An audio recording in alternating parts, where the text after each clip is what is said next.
gosh. Oh, look at that. Put that in the big bag, you know. 343 unfolds to go. Indeed. We rise together, back to the moon and beyond. This methane would be igniting the flare, correct? Yikes. You dead? Sure. We don't need any more of these.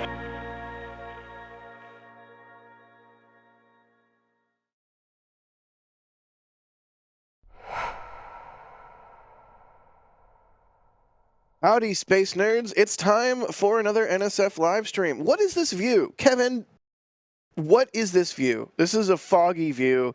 Can we get a closer view, please? Thank you. We are looking at Ship 28 on an SPMT at the Orbital launch pad, and it is about to be lifted on top of Booster 10. I'm Jack Beyer for NSF. Let's get a full flight vehicle assembled, please. Also joining us on commentary this morning is Mr. NASA Spaceflight Actual, the Bergenator, Chris Bergen. Chris, how are you doing, buddy? What an intro. Thank you. I'm doing well. How are you, Jack? Redacted. Trevor is also joining us on stream today. Trevor, how are you doing, bud? You know, I'm just glad that we have non-Vandy views. You know, I know you love the fog, but I like being able to see the ship, so happy to be here for the first full stack. I'm not even going to give you the satisfaction. So, we're doing our standard NASA spaceflight thing. If you guys have any questions, feel free to throw them in chat. Type at NASA spaceflight, and we'll see your question pop up in some nifty software that we have.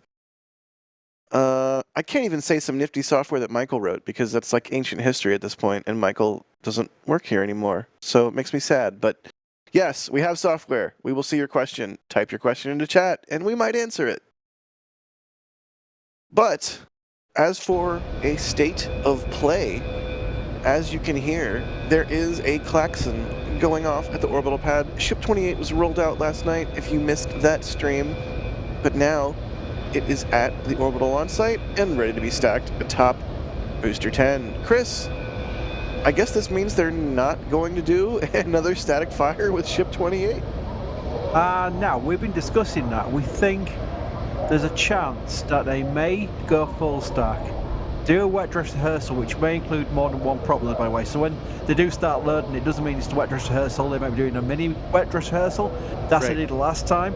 And then they may destack it again, take Ship 28, that's going to take a while to get ready, Ship 28 over to some orbital site, do a static fire test, and then restack it, because they've got plenty of time. The FAA is not days away. They're still waiting for documentation from SpaceX, as Adrian got from the FAA just last week. So I think there's plenty of time for that option still to be taken. Indeed. Well, who knows? I mean, we saw with the previous Flight 2 vehicles, a stack, and then destack, and then stack, and then destack, and then stack, and then destack, and then stack, and then destack. So, who knows if this is the final stack? It could very well be. It could also not be. I mean, hopefully they static fire ship again, but maybe it's not necessary.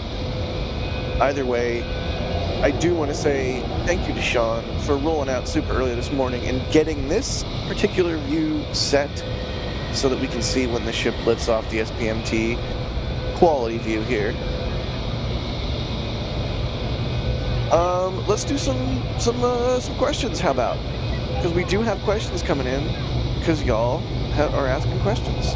Right off the bat, we have Admiral Wrath asking, or I guess demanding, I want IFT3 patch now. Well, just wait like 30 minutes for the stack, and that might be a thing that we release this stream. So stay tuned. Let's see. RC Horseman gifting 5 Red Team memberships. Thank you, RC Horseman. Sacrifice becoming a Red Team member. Christopher Hella. Another one of those names we see all the time. They say, I love this. Moving during my breakfast and stacking during dinner. RC Horseman again. Thank you, RC Horseman. They say, yes, it's time for the new patch. Show me the patch, please and thank you. The patch is coming. The plan is to release the patch during this stream. So, as soon as we have a stacked vehicle, that's happening. You are all on notice, and it's a good patch. It's a really good patch. The nerdy one. The team did.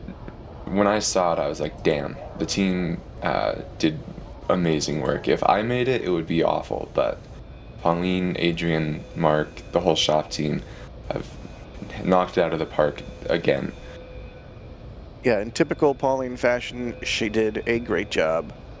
The nerdy one, they say, what do you think will be the first pair to require only one D-stack for FTS?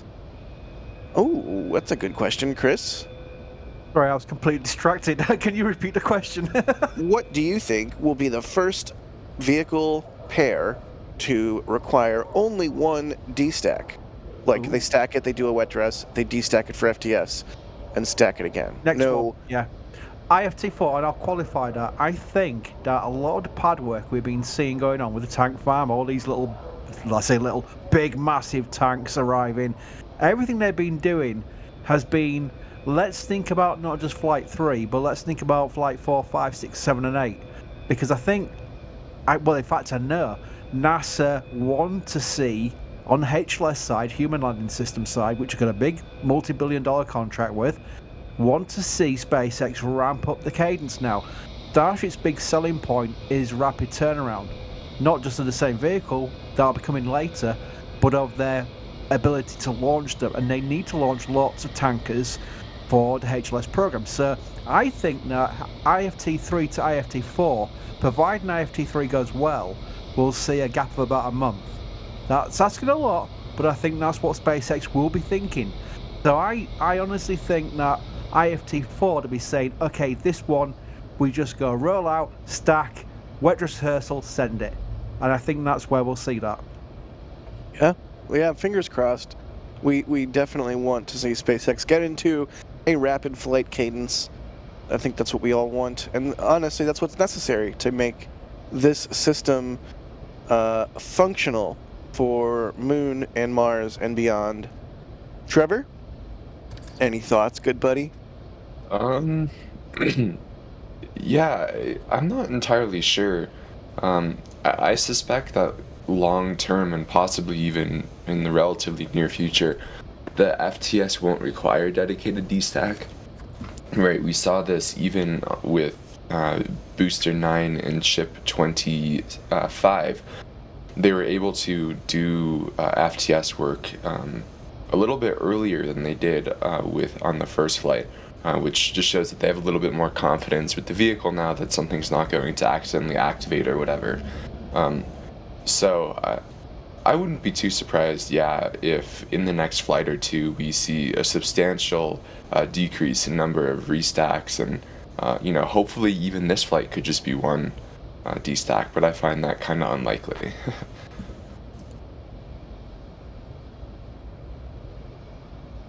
Let's see. Anyway, Jack, while you're looking, I can probably just mention something that chat has been wonderfully mentioning all the way through Starbase Live today, and also in chat right now, and that is we have reached 900,000 subscribers. And that came pretty fast, because I think we're on 895 about a week ago, so we're not thinking of any kind of ooh, 900,000. But it just jumped up recently. I think the excitement of Starship has helped that, no doubt. So thank you to everybody for your support. It means a lot to everybody at NSF and our community as well, because our community is so supportive. But I remember starting the channel. And Jack will laugh at this part, because he always does. Starting a channel by saying, Mary, can I put your clips on YouTube? Because you're breaking our forum by attaching them to forum posts, and people were hot linking them and downloading them, and we couldn't cope. And Mary said yes. So Mary's, first of all, not only for her videos and her photographs, but also the fact that she said yes to that is the reason this channel is even alive. And I literally took Mary's clips. Mary would write out a list, a running order of the clips for me, and I would line them up in VLC, and I would Bandicam record them in sequence and then put them onto YouTube. So it was just an idea to save us not breaking the forum. There's no oh, look at our videos behind it at all. And that's how it grew from there. And then suddenly editors with things like, what even do you use? Premiere Plus or whatever, something like that. We've got these fancy videos now. So it's like 900,000 subscribers later, here we are. It's crazy. Yeah, man, what a crazy ride.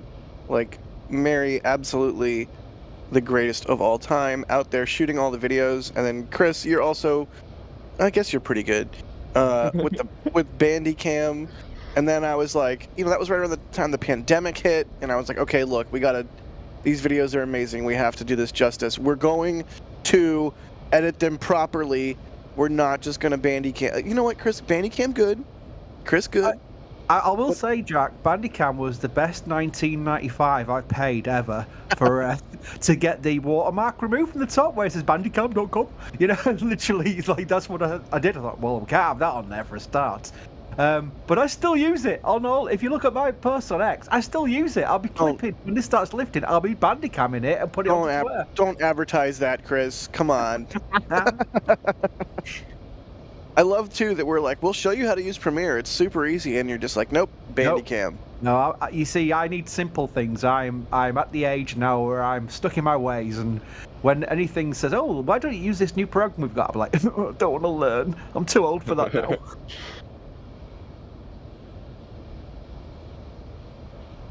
Let's see. Weibo Tiberius Baggins. No, Wilbo. Thank you for the support. 10 curly L's there. Kyle Trick. Thank you. They say from this morning's roll to stacking, time to switch from coffee to Baja Blast. Nice. Thanks. Now I want Mountain Dew. Wes Irvin becoming a flight engineer. Wes, thank you so much for the support. We appreciate it so much. And you get all of the perks. And I'm not even being sarcastic. You literally get all of the member perks. You get your name at the end of NSF Live. You get all of the members' exclusive content. You get Discord access. So thank you so much, Wes. That is an incredible amount of support from you becoming a flight engineer. And let's see. Oh, Chris, how do I say this name? Is this Glenn? Glenn? I'll see it when it comes up. Let's have a look. It should be up. Oh, am I looking at the right thing? Gifted memberships. Glenn Griffiths gifting a red team membership. Yes, Glenn. Nice. That sounds a bit Welsh. Glenn Griffiths. Confirm for us, Glenn, if you're Welsh. That definitely is a Welsh name. Having been to Wales in the last year, I gotta say, it's like, obviously it's a whole different language. But it's one of those languages that is just like, I can't even wrap my head around it. There's so many vowels and consonants in ways that you would not expect. Yeah. Welcome to Language Chat with Jack Byer. No, let's do questions. How about we do questions? Dirk Shoot is asking the burning question in everyone's mind right now. When do we think Flight 3 will happen? What is our best guess? Chris, you go first.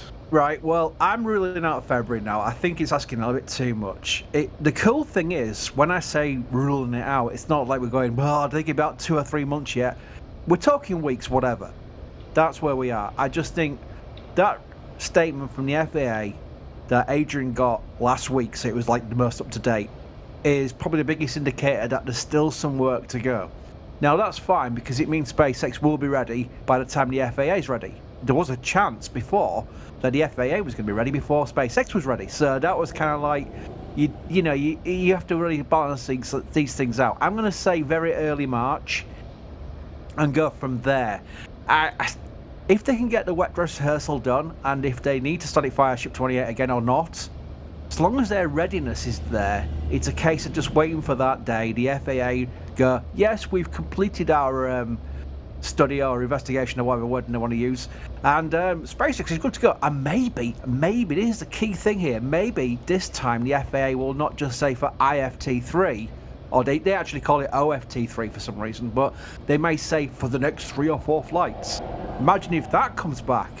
Not only do we celebrate the fact that we're about to get a launch again, but we're going to have like no restrictions providing IFT3 goes okay for the following flights as well. So that's where it gets really exciting.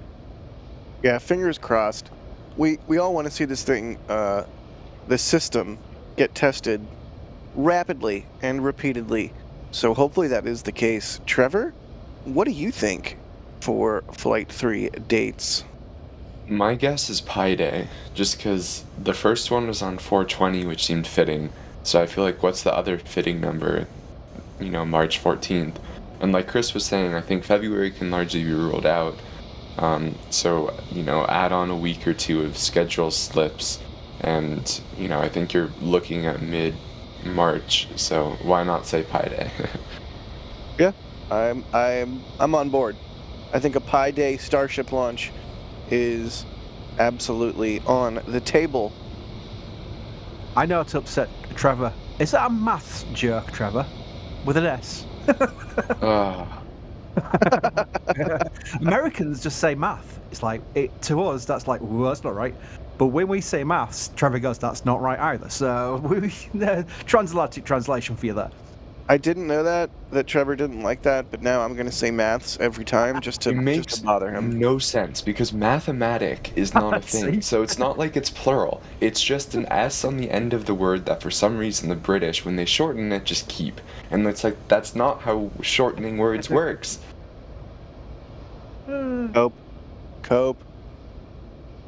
Bideford, thank you, Bideford, always, for all of the support.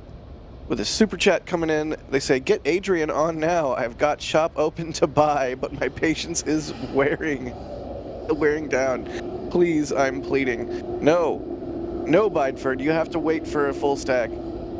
Oh, we have a picture from Sean. Nice. Sean says, another day at the office. That's a good office. Cool. Yeah, that is a quality office.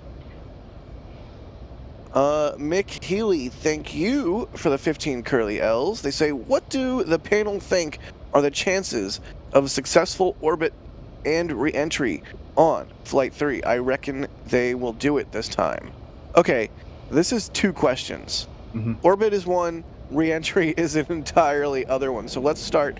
Do we think they will hit their nearly orbital trajectory for Flight 3? Trevor?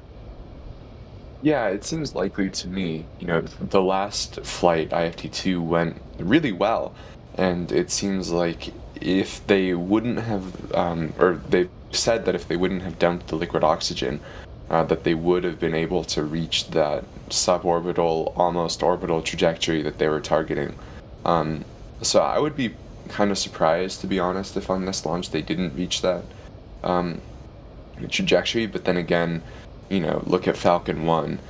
Flight 2 was so close to making it to orbit, and then Flight 3 failed at stage separation. And then on the re-entry side, I foresee booster re-entry going fine, assuming that they're able to fix the issues that they had with the boost backburn that caused FTS to be activated. Ship, I suspect, will be hard. I don't foresee ship re-entry going well on their first attempt. Chris, a rebuttal? Or perhaps a concurrence? Well, first of all, Yorkshire just scored, so I completely muted my microphone, thank goodness, because that was a big goal for us. I think there's major parts to this, because I would love to see the booster return and do a soft water landing and pinpointed as much as they're probably expecting. That would be a big step towards the booster coming back to the chopsticks. The second part is, I would not be upset if ship re-entry didn't go well in the respect of it basically didn't come back intact, shall we say. I'll be careful with my word in there, because you don't want to make it sound like a failure when it's not. There's a lot of data to be gathered from TPS. I said this on a recent stream. Even the Space Shuttle lost tiles all the way through its lifetime. It's where you lose the tiles, they know they can have the confidence of bringing it back, because there's only certain areas that absolutely need the TPS. And a re-entry for the Space Shuttle is a series of S-curves. It's a really dynamic re-entry that puts a lot of pressure on certain areas of the vehicle, whereas Starship has an advantage just being a big kind of cylinder coming down, belly floppy styley, And then it's a lot easier, I would say, on a TPS. So I think they can afford to lose some TPS. And if they can come back with TPS missing and still survive, great. If they come back and they lose it, they'll get probably good data on where were the cause of the problem that made them lose the vehicles. So I'm kind of like, I wouldn't mind them losing one. As far as getting to Orbital, I think they will do it on this next one. They were so close on IFT2, let's face it, they were really close. And Elon believes the reason for it was something really silly about the lack of a payload on board. So I'm hopeful that they'll get to Orbital, but the expectations need to be set accordingly for re-entry. And also, right, we know that 28 has some TPS upgrades, where SpaceX has been just continuously trying to improve the way that these tiles are installed.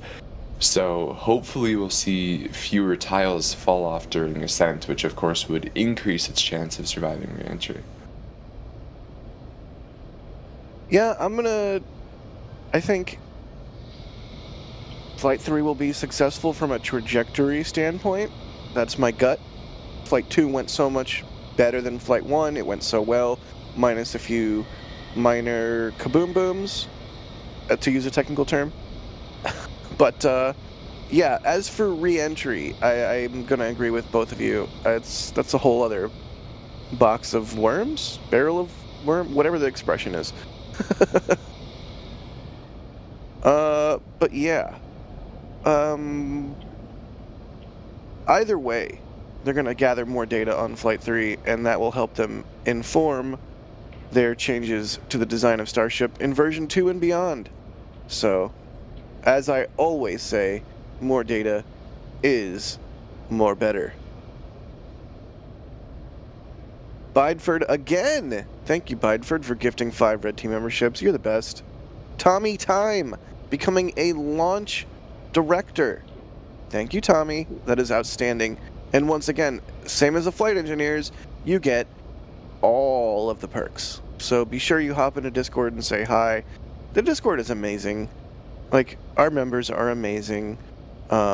It's always fun to pop in there and see what's going on in the various channels. We've got a party chat where it's just chaos. We've got tech chat where we argue what's better, Apple or Android. We have, it's Apple, duh. We have a Starship channel and a SpaceX channel and a Blue Origin channel. We have all kinds of stuff going on in the member Discord. So, Tommy, thank you for becoming a launch director, and make sure you hop in there and say hey. I'm making chat mad right now. You did make them mad. But I must say, I'm happy that the poll went in my favor, and like 65 or whatever % of people agree that it's math. Oh, is it already over? It's over. Dang it. So I'm gonna go pour some tea in the ocean just for you, Chris. Oh, thank you. That's really appreciated. Yeah, you get me back for the mouse, aren't you? You don't even pour the tea in the ocean. You just throw the unbrewed tea into the ocean. That's the move.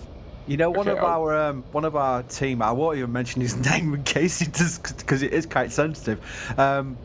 So one of the British ships arrived to support one of the HMS Vanguard submarines at Port Canaveral, and he took a photograph in our back room of pouring a tea bag into the port while the ship was sailing by. I thought, if the sailors on board that ship see him do that, he might get a visit. Yeah, that was amazing. That was a quality joke. Let's see here. Methane Man with a super chat just says kilt. It's not gonna happen. Take Meadow Mars. Thank you for the support. They say, did we admit that New York pizza is the best yet? No, because it's not. It's good. It's not the best. Chris, what's your favorite kind of pizza? You know what? I'm not big on. I was just gonna go. What? I'm not all that big on pizza. I've really never been. No. What? Who isn't doesn't like pizza? Right. What the heck? No, it's just not a thing here, really. I mean, I know a lot of people do like pizza, but it's probably from a supermarket, frozen, and then they bring it out and stick it in the oven. It's not anything proper. So yeah, even the pizzas here, you wouldn't really appreciate them. I will try it. I mean, again, I've told you about the taco thing. That might be too spicy for my stomach, but yeah, it's a standard English thing. If it's beige, it's good. That's about it. Hashtag beige. Hashtag team beige gang. I don't know. I've got nothing. Trevor, favorite kind of pizza? Italian for sure. Like proper margarita pizza is just so good. I'm Trevor. I don't like flavor.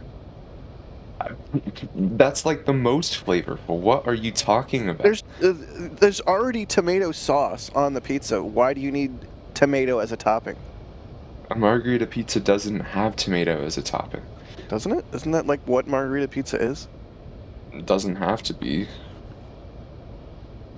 Generally, it's just having, like thin Italian crust and then sauce and then like fresh mozzarella and basil.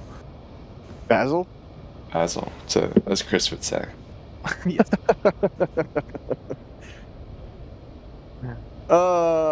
Matthew Dahl, thank you for gifting 5 Red Team memberships. You're the best. And Jason Russell also gifting 5 Red Team memberships. And also, Jason is the best. Thank you so much, everyone, for supporting what we do.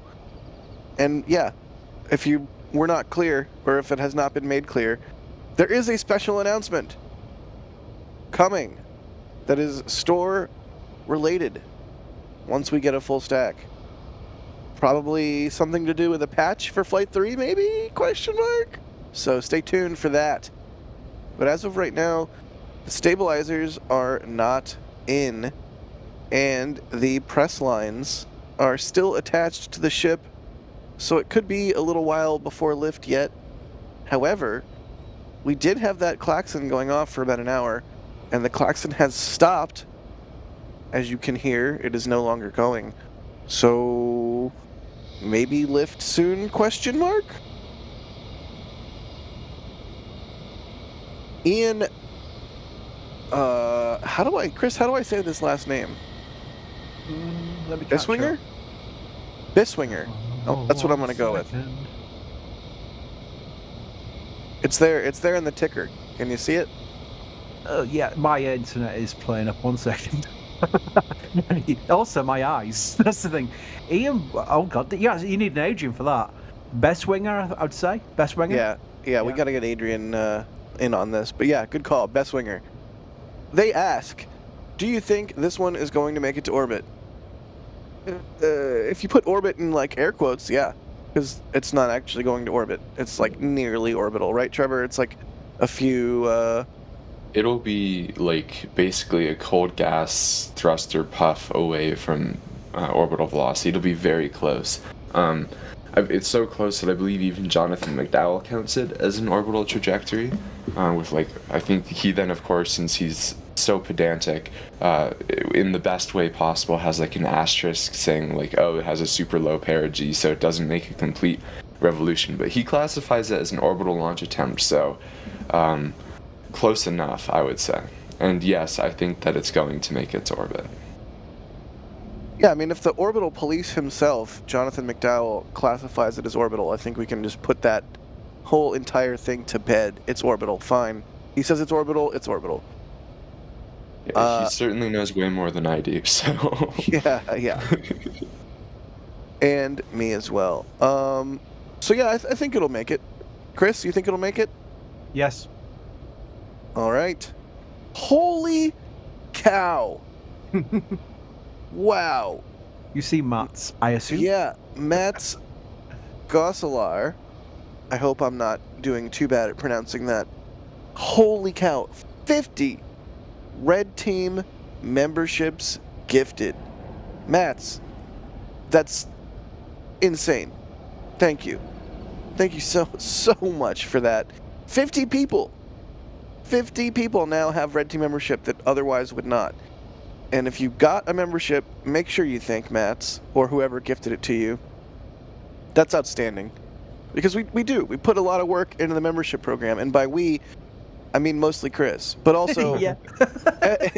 but also every single person that shoots for NASASpaceflight, whether it's Cape side, Texas side, whatever. You know, we try to make a lot of content for our members and make cool things for y'all. So if you got a Red Team membership, make sure you check out the community tab in YouTube. And you also get access to member-only emoji. You know what? I'm going to throw some Star Hoppers into chat because I'm also a member, and I can do that. If you're a member, throw some Star Hoppers into chat. All hail Star Hopper, our one true savior. You mean Hoppy? No, Trevor, no. Thank you, Chris. Thank you, Chris. I don't even have to say anything. Thank you. Quality backup. Oh, For real, though. Oh, what? This isn't the Starbase. Starship. That's my favorite rocket. This is for the IM-1 launch happening later this week. I suspect, if I was to guess, this is them doing testing for loading cryogenics into the lander on the pad. They had to do some upgrades to the TE and payload fairing and all of that so that they're able to fuel the spacecraft while it's in the fairing on the launch pad, which is pretty cool. But Trevor, Tori Bruno said that the fairing design is not upgradable or whatever he had in that slide that he presented recently. Yeah, well, the SpaceX has made many changes to the fairing, so... Neat! Alright, well, we'll keep our eye on the pad at 39A. They're not going. We don't think they're going to do a static fire or anything today, right? They're just doing some testing?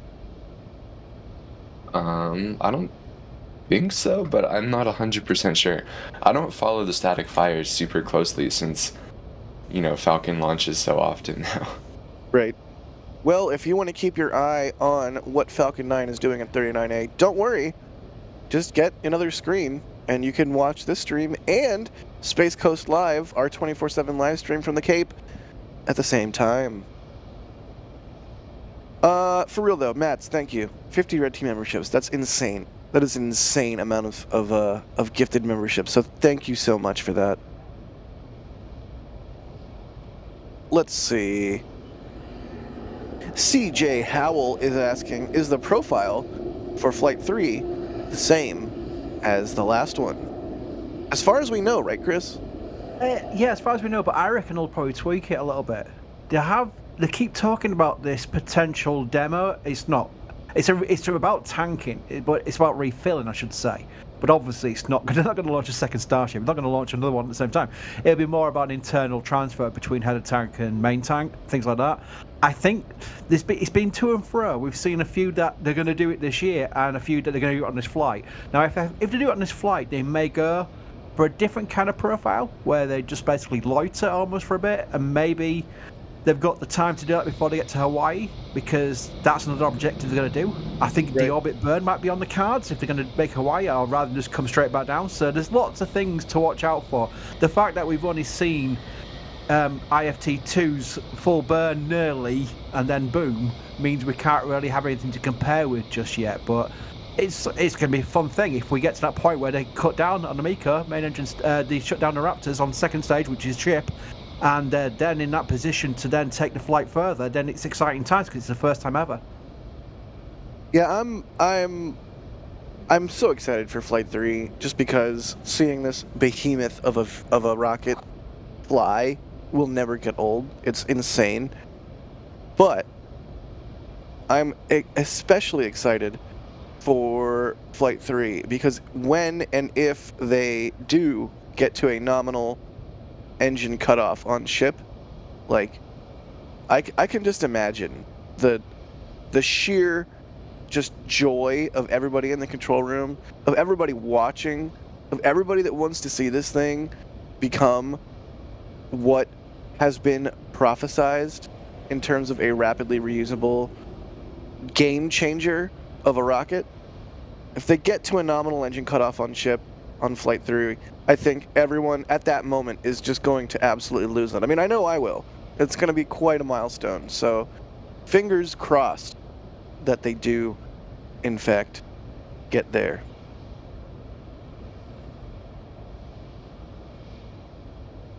Let's see. 6-String Simpleton is asking, how many times were ship 24 and 7 stacked, and how many times or 25 and 9 stacked? We need Alex on again. He'll have his spreadsheet. 24/7 was stacked 5 times. 25/9 was stacked 8 times. Oh, Ryan even. Good lord. How many times do we think we will see this vehicle stacked? Just 2? I'm gonna guess 4. 4, huh? Trevor, do you think they're going to static fire the ship again? I haven't.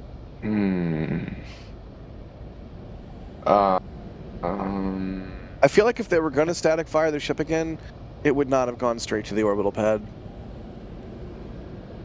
It's really hard to know, to be honest, because they haven't had problems on ship for a while, so I wouldn't be too with engines. I mean, so I wouldn't be too surprised if they would feel comfortable at this point having one engine not static fired ahead of a flight.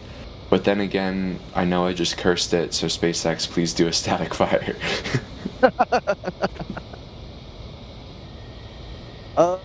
Josh Schulten, thank you for the support. They say, I predict Ship 28 will become a giant toaster oven during re-entry. No bad for bacon, bad for equipment. M2M, thank you for the support. They say, we have a great fresh pizza from great restaurants here in the UK. Not just frozen pizza from grocery stores. Just wanted to make that clear. Was that an advert? And now visit my pizza place, which is called.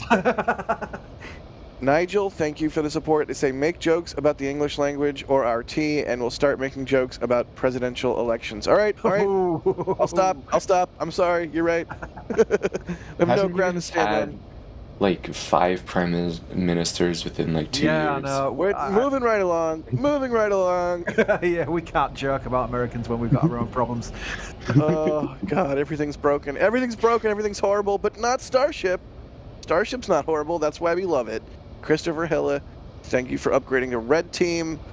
Benjamin Bridges, thank you for the super chat. They say, which booster could be caught first and reused? I'm going to say booster 20, just to pick a nice round number. Chris? Yeah, it's going to be around that. I think they want to do at least 3 pinpointed landings, just like the Falcon.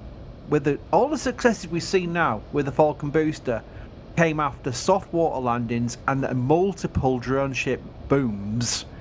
They can't afford those booms on a drone ship because they're going to bring you back to the launch site. So they're going to probably do about 5 pinpointed water landings and then say we are totally confident we can attempt this. And I think it'll only be after the second tower's built for a start, for backup.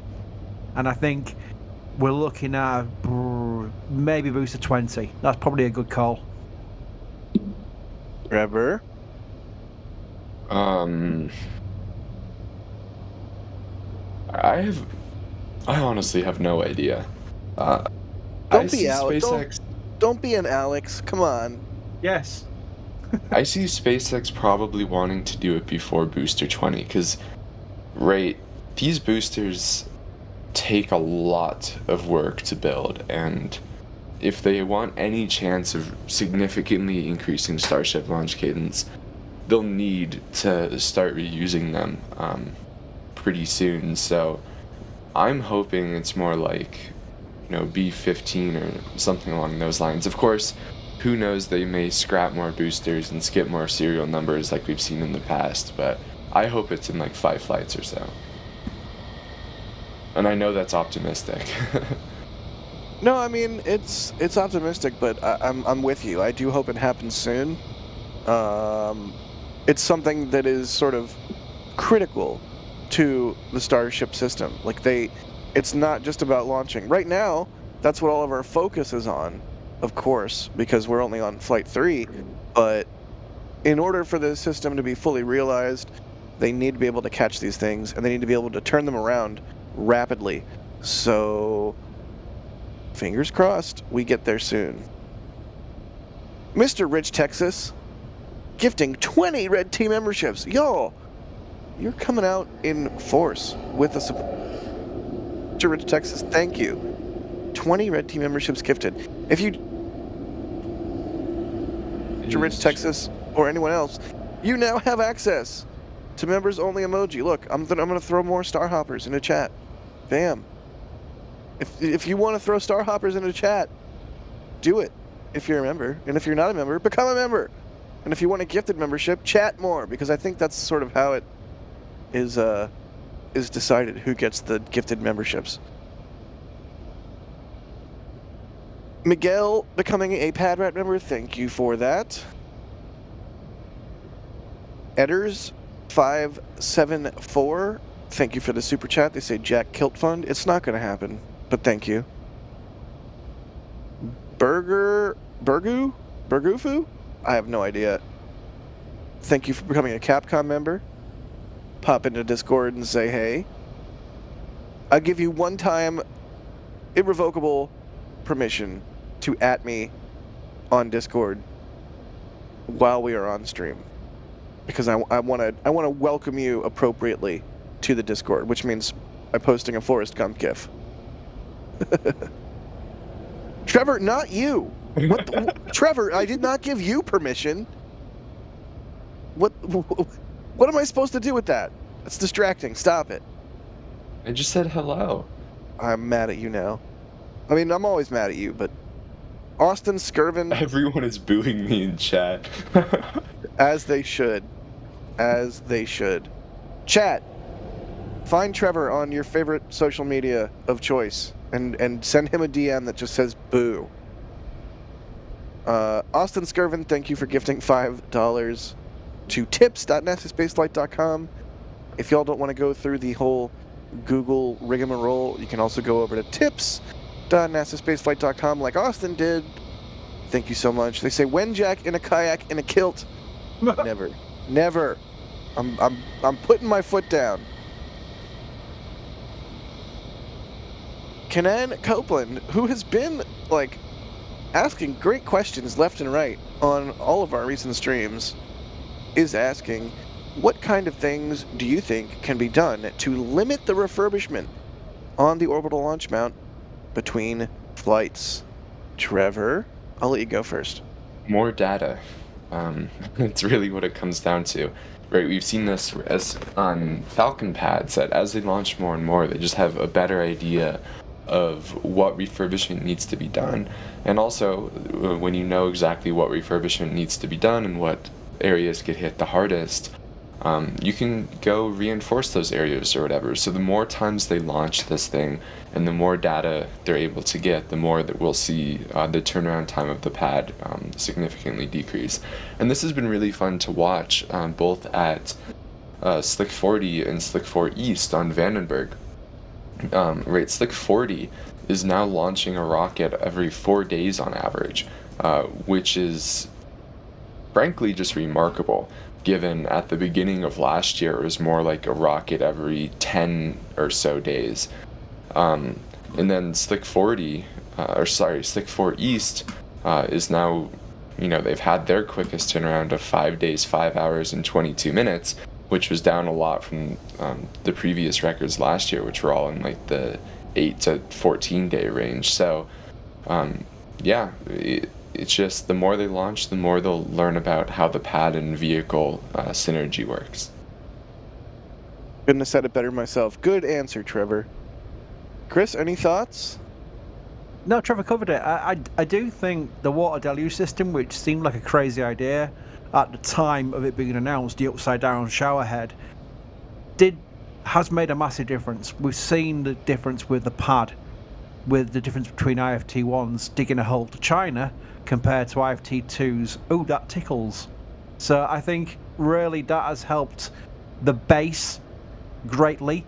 I am going to keep an eye on the ship quick disconnect this time round again, because I think the retraction of that wasn't fast enough, if that's even a technical term for it, because it did get slightly battered during the plumes of the 33 Raptor engines, all 33 firing, by the way. Let's not forget that, all 33 Raptors firing all the way uphill on IFT-2, the second flight. Amazing. I think things like that will need to be watched, because we've seen the scaffolding up there since. I know a lot of it's to do with painting, but it did get pushed sideways by the plume. So I would like to see refinements on that basis, just to help turn around. Right. All right. Well, Chris, thank you for starting the stream off with us, good buddy. I think we will let you go. Have some tea. Maybe a No, crumpet. actually, Jack, we're preparing for the special surprise. So that's yes, that's what one of my tasks will be, to promote it. So that's what we're going to do. So it's coming soon. People keep asking. I'm not going to say too much because I'm not allowed to leak anything. But yeah, that's one of my roles to come. So luckily, we have someone clever rather than just a numpty like me on to take over. Cool deal. Well, thank you, Chris, for everything that you do. Thank you for founding NASASpaceflight. Thank you for bandy-camming Mary's video clips so horribly that I was like, I have to do this right. I won awards for that from the Bandicam award ceremony. Speaking of awards, we still haven't gotten a YouTube plaque. Like, where's our freaking plaque? I Where's know. our plaque? I know. It was during the pandemic, and they were saying your 100,000 subscriber plaque might be delayed because of COVID, and like, never did turn up. So the 1 million one, which is going to Mary, better damn well turn up, because we'll be emailing them daily saying, "Where's that plaque? Where's that plaque?" All right, thank you, Chris. We love you. Thank You're you. the best. Replacing Chris on the stream. Oh, geez. Oh, gosh. It's Alex. I guess that's okay. Hi, Alex. Hi, I'm trying not to die because I just took a sip of a beverage and now yeah. Of a beverage? What's a beverage? Whatever you called it, like drink. It's just some pineapple juice that I drank right now, and yeah, What? it got the wrong way. You're drinking pineapple juice? Yeah, why not? Just like straight pineapple It's healthy. juice? Like nothing mixed in, no like whiskey in there, gin or vodka, just like straight No, pineapple I'm juice. I'm an angel. I don't drink alcoholic drinks. I'm healthy, and yeah. I like other people that do drink up until very late at night. I don't know, but yeah. Who drinks straight pineapple? Anyways, hi Alex. Thank you for joining us on stream. Do you have any thoughts on what kind of things can be done to limit the refurbishment needed on the orbital launch mount? More water, more better. That's it? That's all you got? Yeah, that's my take. I've already said multiple times that I think they need something that sprays water from above of the OLM, because then that way all of the the plates on the top of the OLM don't get burned out. Like you saw it when you flew over it, that it was all charred and brown and everything. It was horrible. The whole thing just got blasted by the exhaust of the Super Heavy. Right. Yeah, and as they increase the power of Raptors, the mount is just gonna take more and more of a beating. So yeah, some water for it from up high. That's probably a good idea. I like it. Admiral Marath is asking, in all seriousness, wouldn't it make sense for them to have an FTS access arm or platform thing to install and arm the FTS at ship height so they don't have to destack to do FTS work? Alex, what do you think? What do you think, good buddy? I think that's not really that needed, because if you think about it, the action of removing the FTS system, right, or the pin in this case, it has to be done before you stack. You need to stack the ship either way, right? So you can do it on the ground and just stack and then launch. And then whenever you think about, the really long term of the Starship, where they're flying with crazy short turnaround times and things like that, you can think about it as the ship lands, it is caught on the chopsticks, and then it launches again. You don't need to remove any pin because it's already removed from its however many other flights it has already done, right? Like, there's there's really no need for such a structure on the tower when you think about it, even on the long term. The long term, you just not need to put in any sort of pins because the thing is just going to launch again within an hour or something like that after landing. So you really don't need that kind of stuff. Also, apart from that, you got to think about, so this is one of the reasons why I actually don't think they're going to need any taller tower anytime soon. Because if you think about it, there's going to be multiple different types of ships, and you know, and they're going to be doing multiple jobs, and they're probably going to be more, you know, taller, shorter, all different sizes. So why restrict yourself to a kind of size of the ship with a fixed structure that cannot, you know, do multiple things, right? So with a tower, for example, I don't think they're going to be making it taller, and just rather make it so that it can do the same things even though the ship may be taller or whatever other kind of sizes they may choose, right? And the same thing with the FTS access arm, so to speak. Why would you create such a restriction when you probably will have different sizes of starships? And so I don't think it's really that ideal. That's my long rant about all of this. I just don't think it's really that useful to create such a structure. Yeah, that's fair. Wes Irvin, thank you for the super chat. They say, hey Jack, is Canadian bacon bacon? I mean, it's in the name. Is vegan bacon bacon? Yeah, it's in the name, Trevor. Okay, I suspect a lot of people would disagree with the statement that anything vegan is in the meat category. Like you, because you're probably that kind of person. I think, yeah. If not, prove me wrong. Come on. I think bacon is disgusting. I don't want to make it even worse by making it vegan. Wow. No, Also vegan can't bacon is have delicious. I'm on record. Vegan bacon can be very delicious. Techran, thank you for the support. They say, do you think Raptor 3 will be installed? Or when do we think Raptor 3 will be installed on a booster or a ship? This is an Alex question. Alex, go. Boosters in the 20s, and ships, I'm gonna say past 45, probably. 45? Yeah. That far along, huh? Well, that's here's the thing. I don't think Raptor 3 has actually been made. There you go. Controversial take. Really? I thought we've seen some Raptor 3 testing at McGregor. Yeah. The silly Raptor naming scheme. Exactly. The thing that Elon called Raptor V3 out of the blue and then never talked about anymore. So it's like, where is it? So yeah. I'm starting to think it either was a typo or he was thinking about any other 3.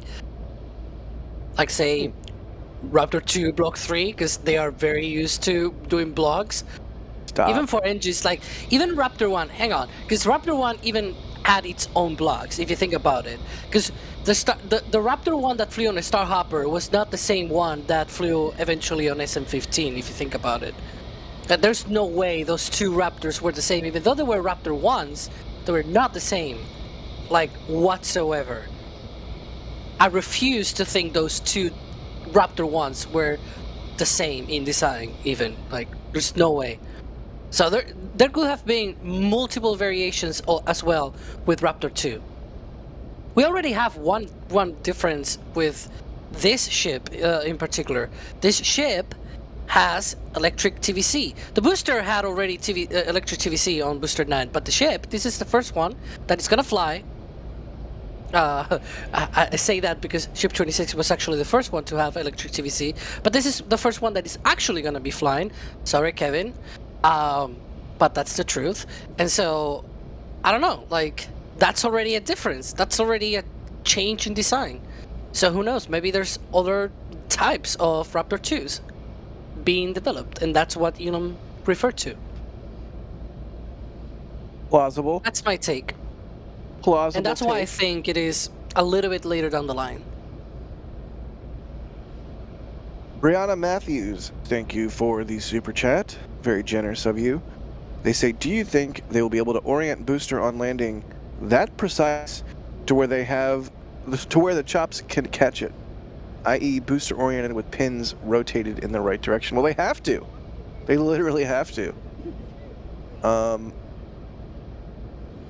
Maybe not on the first try, but SpaceX is so good at landing Falcon 9 boosters. I really think you have to keep that in mind. As crazy as it is to catch a rocket midair, if anyone can do it, SpaceX can. Trevor, what do you think? You think you'll be able to orient the booster properly for a catch? Yeah, I mean, rotation is, somewhat trivial. It's more the XY coordinates being perfect above the of the pin location. Wow, that word took forever to come to my mind. That really, I suspect, will be difficult for them to nail. But as you said, SpaceX has landed now, I believe, 197 boosters in a row on Falcon, so I am not going to doubt their ability to do this. Well said. Jeff S. Jones, thank you for the support. They say, great job, guys. See you on Luna, maybe Mars. Still think some of the 200 plus caves are the best place to start building. I am a lunar caveman. Nice. SN15, the best ship ever. Thank you for the support. Also very generous of you. They say, been a member for 25 months now. Best membership ever. Aw, you're so sweet. They say, I have a Starship Flight 2 metal print and a Vulcan print on the way. Keep up the great work. Thank you. No, thank you. Oh, that's a lot of months. That's a lot of months. 2 years and 1 month. Thanks, Alex. I can do math. Yeah, thanks for explaining how years work. See, I've been 1 year, 4 months, and 17 days. That's what YouTube says. So I've not been as long as SN15 is the best ship or whatever. I was gonna say chip for some reason. I guess my Spanish was just coming through. Wait, how do I see how long I've been a member? You go to the membership tab on the YouTube channel. On our YouTube channel, you go to membership. We're doing it live. We're doing this. Yeah, I'm going here. I go to membership. And then at the top, it says member for, and then whatever number of months, days, years. I've been a member for 3 years, 4 months, and 16 days. Wow. So then you get the Mars badge, because we have badges for how long you've been a member. You can. I have already the Earth badge, because you get that after 1 year. After 2 years, you get the Moon badge. 3 years, the Mars badge, and well, you can see the one for 4 years is, I think it's a Terraform Mars or something like that. Yeah, whatever. But yeah, if you're a member, you go there, you can see all the stuff. Hey, I do have the Mars badge. Cool. Yes, look at that.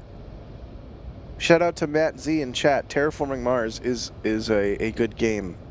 Also, it's a badge you get if you're a member for long enough. Like, that's 4 years. Imagine 4 years ago. 4 years ago, January, February. We're already February. February 2020. That was the SN2, right? SN2 era, or so SN1 kind of timeline. Boy, it's been a long time. It's crazy that it's only 4 years ago, because it simultaneously feels like yesterday and also ancient history. Like, how have we gotten so far and have ships and boosters that look so good in such a short period of time? It's wild. Yeah. So yeah, if you have the Terraform Mars, then you're probably being here for a long time, and yeah. Does anyone have that yet? Like, when did we? No, I don't think so. When do we even start the member program? That's a good question, because you can't. We started live streams before that. I think we started the member program in like April, May, somewhere in there, 2020. So I think we're coming up on the first people being able to have it, but I could be wrong. That's wild. Wild. Josh Schulten, thank you for the support. They say, which ship will be the first to be reflown? Alex, I know you love these types of questions. Well, I know you like my answers, so my answer will be the first ship to be reflown will probably be one of the ones that first land. I don't know. I don't think it'll be the very first one. I think it's probably going to be a bit like Falcon, where they sort of treat the first one as the one where they look at everything on board and they test every single part after it has come back from orbit, and that way they can actually make sure, you know, they go, you know, face to face, one to one, mano a mano with all of the hardware on that vehicle, and they're like, okay, what can you do now? You can refly again? Sure, then let's do another one and refly that one. That's what they did with 1019, and then they put it on Hawthorne there. I think the first booster to be caught should go right next to B1019. I'm sure the FAA would love that, given there's an active airport right there. Yeah, like literally right there. No, you know, it should go where Booster 4 is right now and remove just Booster 4. Like, it's so old, it's yellow. It's yeah, that thing. No. It is mind-boggling that they have not scrapped Booster 4 yet. They scrapped SN15, but not Booster 4. What the heck? And Ship 20 is also there still. I like Ship 20, though. Ship 20 I'll give a pass, just because it looks quality, even though it does look busted compared to recent ships. But, yeah, I don't know. I can't. I'm not on the Booster 4 team. I'm just not. Someone saying Booster 4 is historical, you cannot scrap it. Yeah, it's historically trash. That's the. I'm sorry, but it's the truth. Daniel, not good. go ahead. No, go ahead. No, I'm done. I'm done. Go ahead. All right, drink your pineapple juice. Daniel Vasquez, thank you for the support. They say, I saw you guys when I visited Starbase last year. Keep up the good work. Will we get video feed from Starship during orbit? I sure hope so. Matt Hicks, thank you for the support. They say, here's to the boss, Chris B, the Berginator. I like the Berginator. The Bergster. It sounds like a movie, you know, with like a big news guy that just a big news guy, has huh? a lot of space news and stuff. That's Chris Berginator. Yeah. Trevor, have you seen Terminator? Any guesses? No, you goes haven't. back. He goes back to the past to save the shuttle.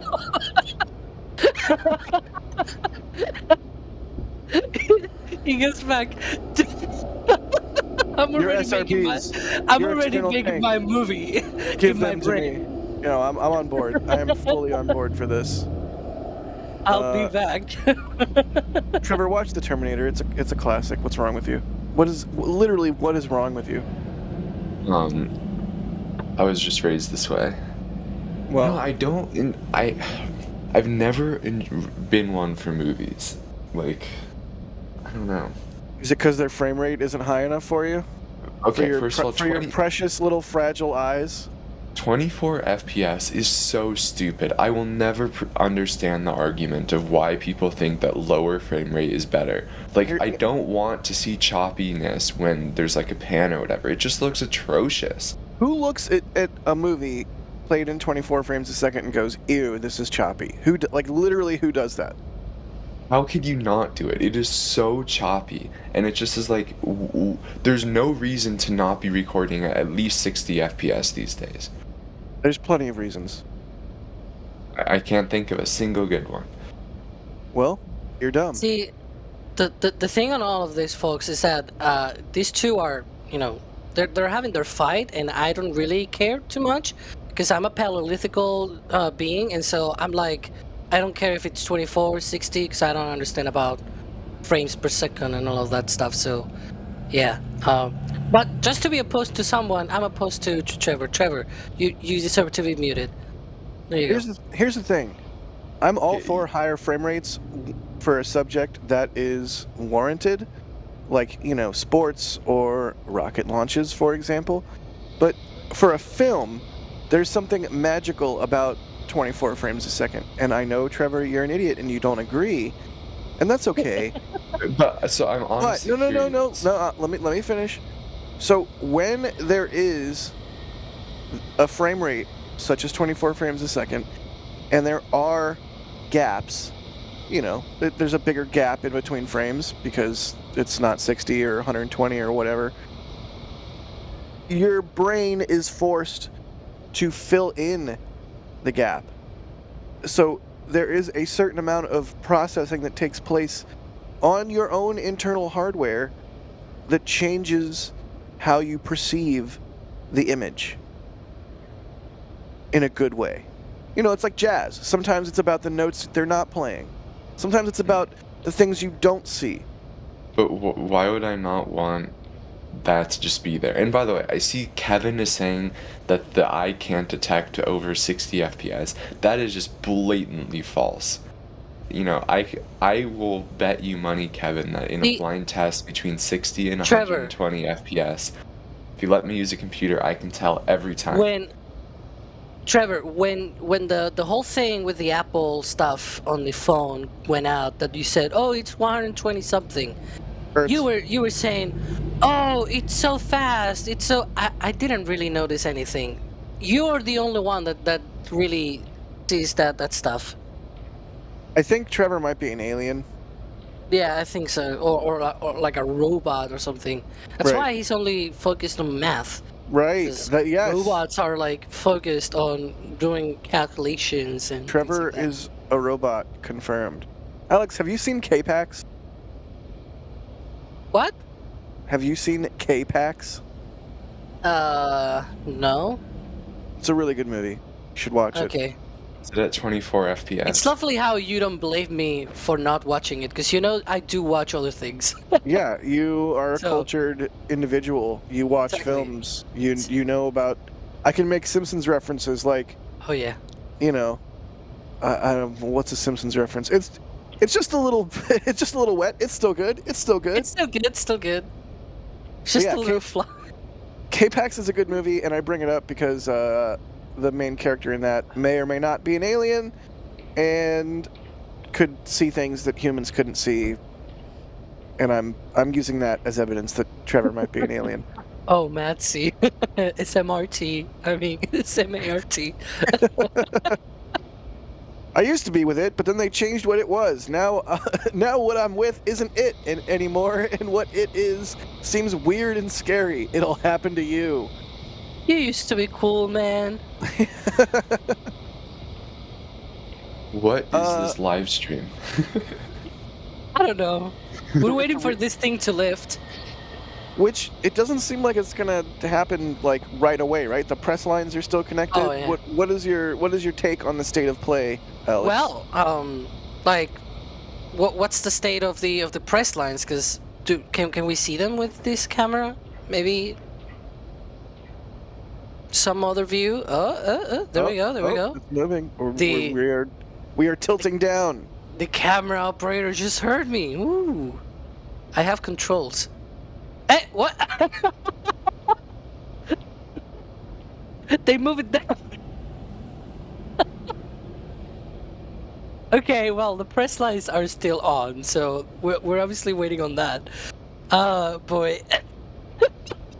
Yeah, and there's nobody around the base of the ship either. Well, I think we're gonna be here for a while. yes. I would boy. agree. I would agree with that statement. SN15, the best ship ever. Thank you for the super chat.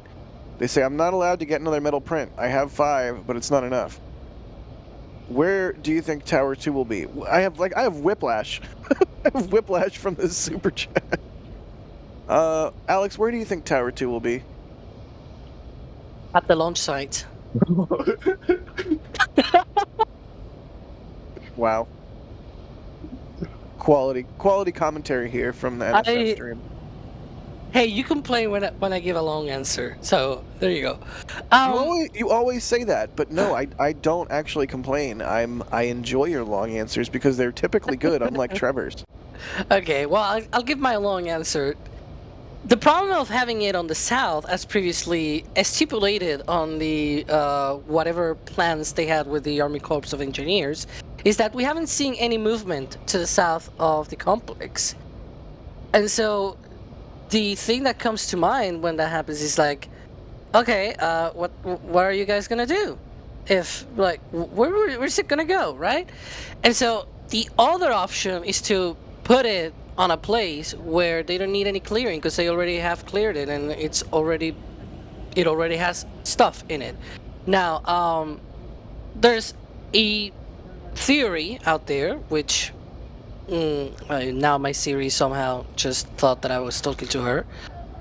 There's a theory out there that talks about the second tower maybe being on the suborbital pad, and there's a reason behind that, and it's that they're building a ship static fire stand at Massey's.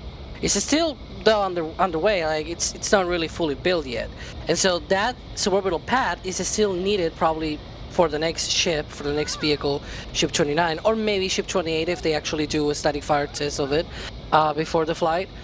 But the thing is, once the static fire stand is complete at Massey's, they're not gonna need all of that.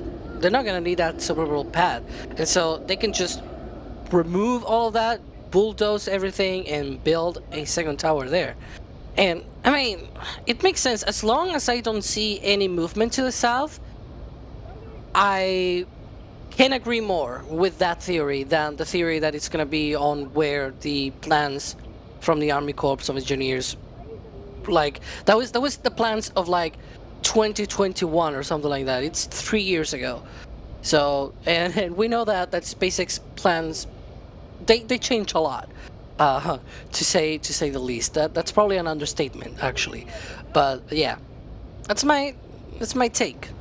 Yeah, was that a Tim interview or tour where Elon was like, "What's true today may not be true tomorrow. Things are constantly changing." I'm paraphrasing, but Well, there's been like what, about 1,000 tomorrows since then. Right. So yeah. Stay tuned for Alex releasing his new album, 1,000 Tomorrows. Bideford, thank you for the support again. They say, okay, Chris, I'll help promote as well. Just send it to me now and I'll sell over 110 minutes. They're probably talking about the Flight 3 patch, which may or may not be about to be released in the store. You know, so, but for that, stay we tuned need for this that. thing to be lifted. Right. So everyone in chat, lift. We need to invoke this, because the willpower of the whole viewership needs to make this a thing. Lift. There you go. SN15, the best ship ever, gifting a Red Team membership. That's sweet of you. Thank you. Arnold Smith becoming a Padrat member. You're awesome. Krister Hessling, thank you for the support. Very generous of you. Wow. They say keep up the God work. I assume they mean good work. Hunter O, thank you for becoming a Padrat member. No, Red Team member. Bag of chips. Are we talking like chips or crisps? They say when KSP video. Also, hello everyone. Hi, Bag of Chips. Everyone say hi to Bag of Chips. That reminds me. What KSP video? I don't know what they're asking for. I don't know either. That reminds me, we actually had a member stream about a year ago playing KSP2. That was my first and only time playing KSP2. Not shaming the game, but I prefer when there's more things. Anyways. That's when we had one of our members on stream as well, Steve, right? Yeah.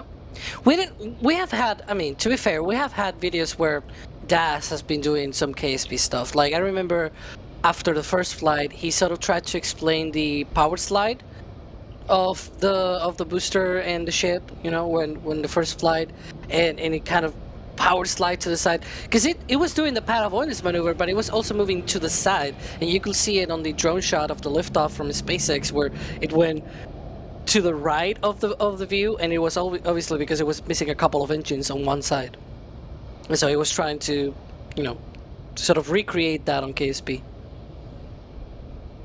It's just missing a couple engines. It's still good. It's still good. Still good, yeah. Don't Roger worry. S. Gifting 5 Red Team memberships. Thank you, Roger. Stabby Unicorn. One of the best names of anybody in chat ever. They say, oh, look. Okay, so look. 24 frames per second makes things dreamlike and a bit surreal, but not too much, which is what film needs. Higher frame rates look too real. See? Trevor, it's not just me. That makes absolutely no sense. It does. It makes perfect sense. No, it's just like how the Southern Polar Launch Corridor makes so What? much sense, and you claim that it doesn't make sense. No. Good. It's a good try, but it was not a good try. It was a bad try. I don't understand how things looking realistic is not what you want. Because it's a film. Sometimes you don't want things to look realistic. Kevin says the new generation is so broken. Yes, you are broken.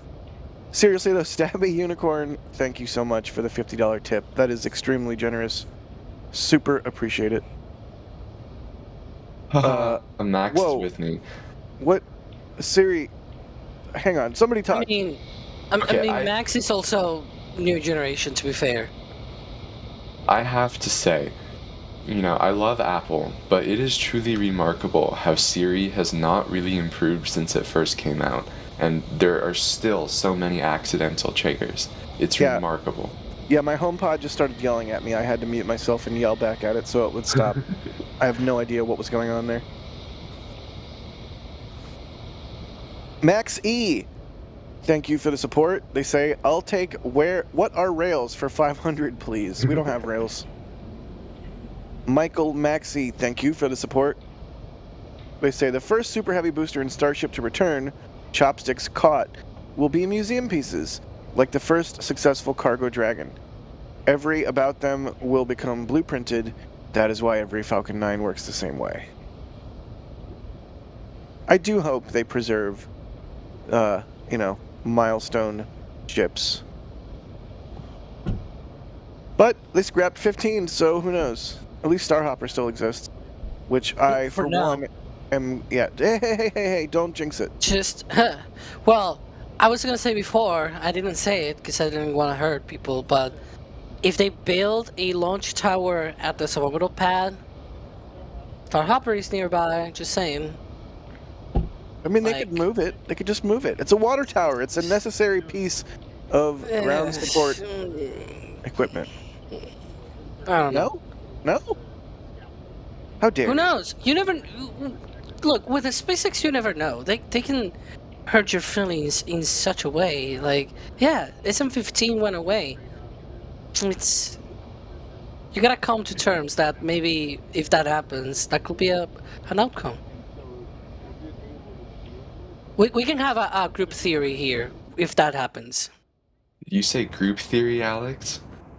Therapy. Excuse me. Oh, jeez. See, you talked so much about group theory that I just said that for some reason. But yeah, I meant group therapy. That, or maybe they move it to the Rocket Garden. That would be awesome. Not gonna lie. No, it would not be cool because the Rocket Garden is not accessible anymore. You'd be further away from it. But it's that or being scrapped. Between that and being scrapped, I prefer that. Fair. Series. Thank you for becoming a flight engineer. That's exceptional. You're exceptional. Thank you, Series. We hope you enjoy all of the perks, including your name at the end of NASASpaceflight Live episodes, the members emoji, the members only content. In fact, I'm going to throw some Mars. I'm going to throw some Mars emojis in chat because I can. Because I'm a member. You are a member. I'm a member. So what about Hoppy? Hang on. No. Ellie saw in our back channel saying, feels like we are all right now in the tortured Stack Watchers department. Oh boy. Just stack More it. Taylor Swift references. Just stack. Oh, it's a Taylor Swift. Okay. All right. Yeah. Ugh. April 19th, baby. Bicycle Day? Why didn't she do April 20th? That's the anniversary of Starship's first flight. You gotta talk because to Taylor and tell her, please move it to the 20th. oh yeah, let me just text her real quick. Yeah, text Tay. Yeah. Yeah. Ask her why Mm. she's releasing an album on Bicycle Day. Is it really Bicycle Day? It's bicycle. Yeah. 4/19 is Bicycle Day. Oh boy. Google it. I don't Gee- I don't trust you right now. No, I'm being 100% serious. April 19th is Bicycle Day. It's a widely recognized holiday. Uh-huh. It is. Jason Russell, thank you for the support. They say, is nuclear power viable in space? Trevor, what do you think about nuclear power in space? Is it viable? Yeah, we have it on other planets. You know, some of the Mars rovers have nuclear reactors for their main power supplies. Alex, thoughts? Nuclear power viable in space? I mean, yes. Why wouldn't it? It's viable on Earth, right? So, If anything, it's even kind of advantageous for some of the really deep probes, since you have the square inverse law when it comes to yeah. power on a solar panel. So if you want to go really far away from the sun, you won't be getting that much solar power. Yeah, one of the things I was recently playing a game that had like it was inspired like it was around Saturn or something, and it had like big solar panels. I'm like, why are you using big solar panels in Saturn? Just have a big nuclear plant or something. It's better. It was one of these futuristic space games, and so it didn't make sense to me. I guess I'm too space inspired. Hi, game developers. If you want me, I'm available. Do you want to develop an app? I kind of work on Anonymous. an app. Anonymous, Next to spaceflight. There you go. Anonymous with a store purchase. Thank you. Oh, they got L2. Nice. Chris Bergen say- is happy. Yeah, happy Bergen noises. They say, great coverage. Your enthusiasm is contagious. Keep it up. I predict IFT3 makes it to orbit. Go Starship. Does anyone, who wants to talk about L2? Because people might not know what L2 is. Somebody go. Well, I'm the one that uses the most. I'm guessing from us three. So yeah, L2 is fantastic because you get a lot of pictures from basically our photographers out there, not just Sean at Starbase, but we recently had Max and Brady out there for Dream Chaser, and there were a lot of footage from that, by the way. We have also behind the scenes content and things like that, but also if you want to go back to the Shuttle era, there's also a ton of historic material there, and also even NSF stuff when we had, I think it was Max Q Productions or something like that. I bet Chris knows the names of these folks better, but yeah, those pictures, I believe we even have metal prints from back then. So there you go. That's also a merch plug, I guess. But LT is fantastic. I gotta say, Yeah. there's a lot of content. Before lots NASA of Spaceflight content.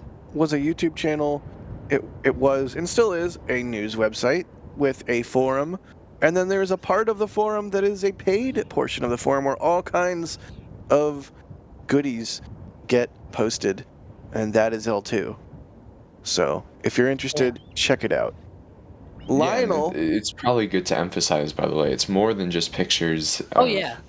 you know, Shuttle and whatnot. We have stuff all the way back to Atlas, Apollo, new stuff on Starship, stuff on Falcon, stuff on Vulcan. I've even all that seen like stuff. from Ariane, like old pictures from Ariane, like Ariane 4, Ariane 2 and 3. Like I legitimately looked up some of that stuff when I had to do some stuff about Europe and things like that. Like really, L2 is a really great resource if you want to use it for even historical stuff as well. couldn't have said it better myself. I think I got hired too. I DM'd Chris like on L2. I don't even know, 6-7 years ago at this point. And here we are. Lionel KJ7OF8. What is this name? Thank you for the support. They say, has the Hobbit movie been... Wait, has the Hobbit move at 48 FPS been mentioned yet? Apparently it was just wrong. Actually, you know, for all of the guff that I give people for not having seen movies or TV shows, I have not seen The Hobbit, I have to admit. Well, but at least you're cultured, man. Like, this is the thing. We don't have all the time in the world to watch every single movie and every single show, so we can forgive you. So magnanimous. Thank you, Alex. Yeah, it's not like Trevor. But yes, it was shot and played back in 48 frames per second. And I think it was widely panned. Jason Russell, thanks for the super chat. Paul Woolley, thank you for becoming a Red Team member. Michael Maxey, thank you for the super chat. They say SpaceX always launches with 3 days of getting the FAA launch license. Watch for that. Yeah, we're watching for that. Daniel A, becoming a Padrat member, thank you. Anani with a super chat, thank you for that. Y'all are coming out with so much support. We appreciate it. Anani says, will anyone be at McGregor during the total eclipse? Stay tuned. Nothing to announce yet, but stay tuned. I gotta say, because we had that question of look out for the license, and my brain went like, wait, the license? We're not really that far ahead yet. There's a lot of other things that you have to look out for in terms of when the launch happens. And I guess there was this organization like NASASpaceflight, I think, did a video about that. Check it out. I'm actually gonna drop the link in chat because we did that video. I'm very proud of it because we went to great lengths of explaining all of the things that we look out for when it comes to trying to guess when this thing is launching. And right now, I gotta say, there's no local notice to mariners, no TAMs or anything like it. So without any of those, we're still weeks away. We'll say. But hey, full stack. Plutonium 239, thank you for the super chat. They say, hello. Boy. I am Plutonium 239. I power space probes and nuclear plants. I am important for space travel too. Radioactive, and I can produce heavy transgenic elements too. Transgenic? I mean, that's what they wrote. Steve Kalovic, thank you for the support. They say, do you guys disable motion smoothing on your TVs? I hate it. It makes video look unrealistic. Yes. Motion smoothing is an abomination. It is one of humanity's worst creations ever.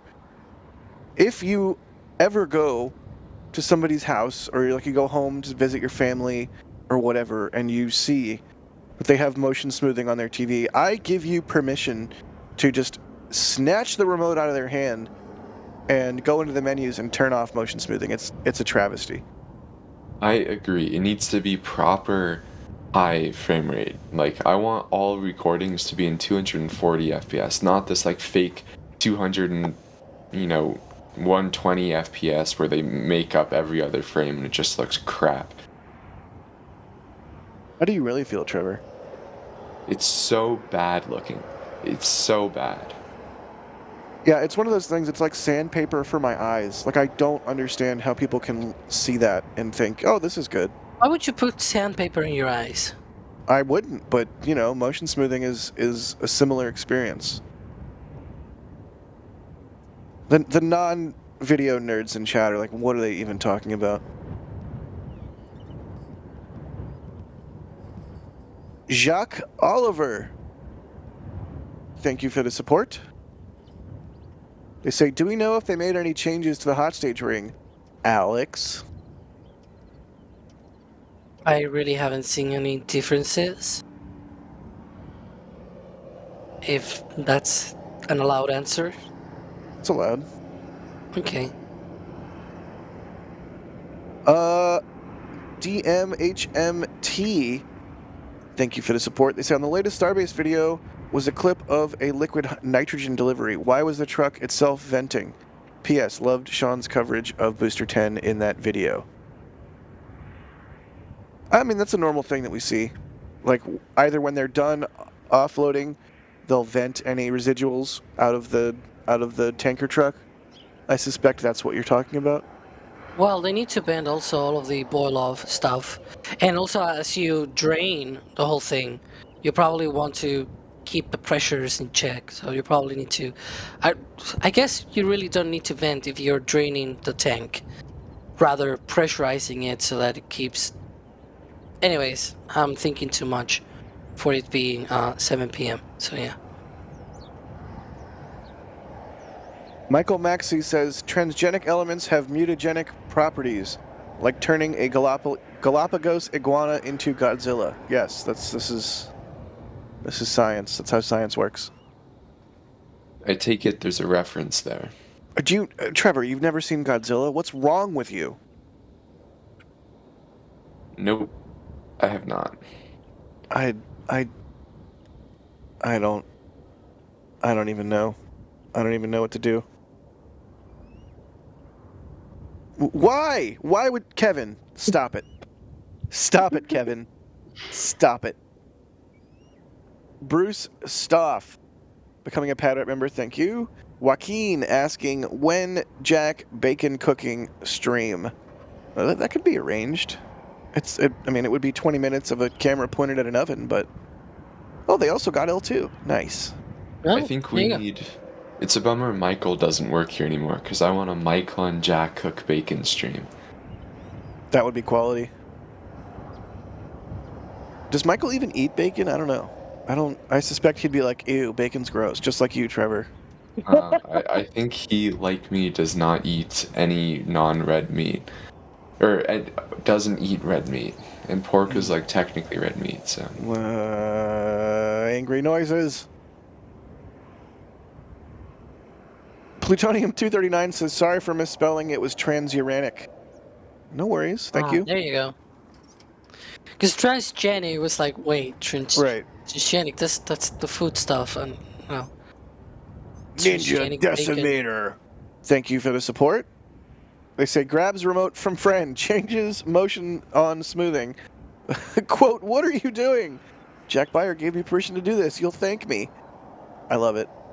Thank you, Ninja Decimator. Mike Bundy. Thank you for the support.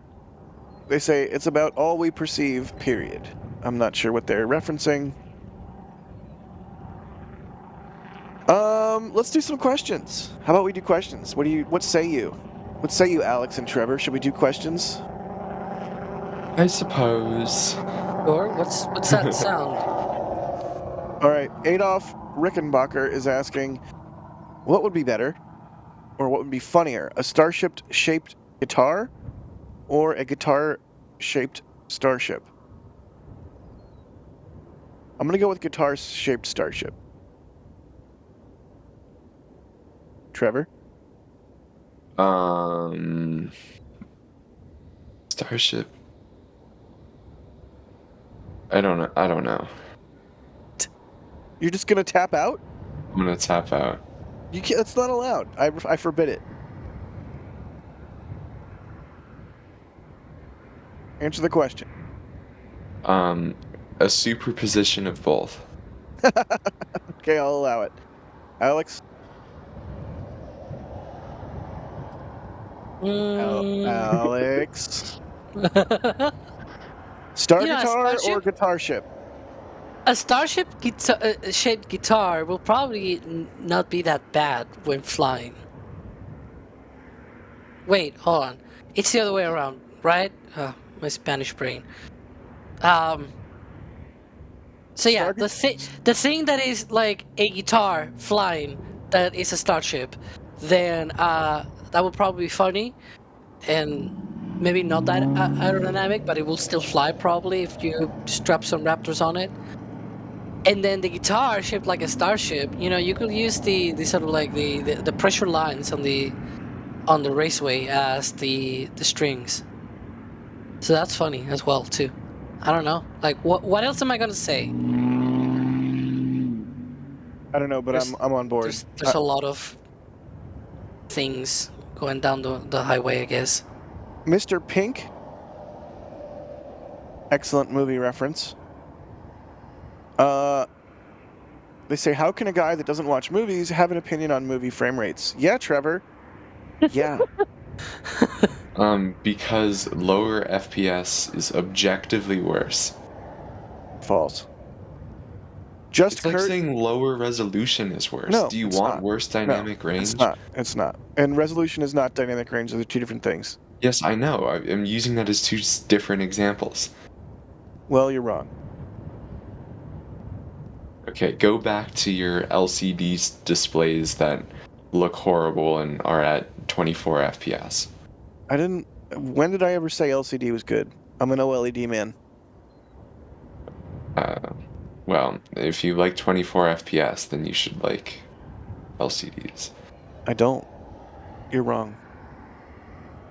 Just Kurt asking, do we know what happened to the 2 oil rigs that were supposed to be turned into Starship launch pads? Yes, we do know what happened. Go ahead, Trevor. They sold them. Yeah. Right. A year ago, actually. SpaceX no longer owns the oil rigs. They Wait, sold was them. it a year ago or 2 years ago? It was probably 2 years ago. I know it was Wow. a February of a year, but I don't know if it was 2022 or 2023. Ah, man. Time. It passes. It's a flat circle. Yeah. Don't let it run you over.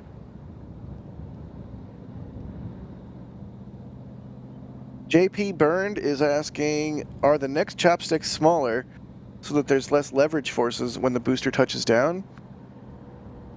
They could land 1 to 2 meters closer to the tower and just center it back on the LLM. Alex, the next set of chopsticks, the one that have been built at the Cape, they're shorter, right? Yeah, so those are shorter, and the ones for the third tower, the second here at Starbase, will also be shorter as well, because we see them already, they are already built at Roberts Road at KSC. The only thing is just they are not completed, obviously, so they're working on them right now. You can see that on our latest flyover that we did about 2 or 3 weeks ago, and yeah, they're shorter, and I really don't know if it is just because of the lever arm kind of thing, where if you put it longer, right? I don't know. I don't know if it's really that reason. It's just that, best part is no part. So why would you build a larger arm where you're like right now? You can see it there. The arms where they connect to the ship, it's right on the middle. The rest of the arm is not used. So why would you create an arm that is longer than needed? Probably with the pieces that you basically chop off from one chopstick and the other, you could probably make another arm. And that's more complexity, more things to be refurbished between flights, or have to be inspected or taken care of, or whatever they do once they go with sub 1 hour turnarounds or whatever. But yeah, I don't know. Like, the reasons I don't fully know, to be fair. There could be many, but one of them could be just down to why make it longer when it's not needed.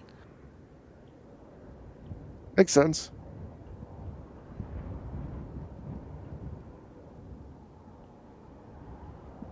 Hugh-Man says, boo, stubby chopsticks. I can't even talk anymore. They're gonna look weird, I gotta say. Those are gonna be weird to look at. I even wonder if they're gonna change these on the first tower. I guess that's something that they could do if, they actually have a second launch tower. Then they can stand down from here and change a lot of the systems on the tower, including the chopsticks.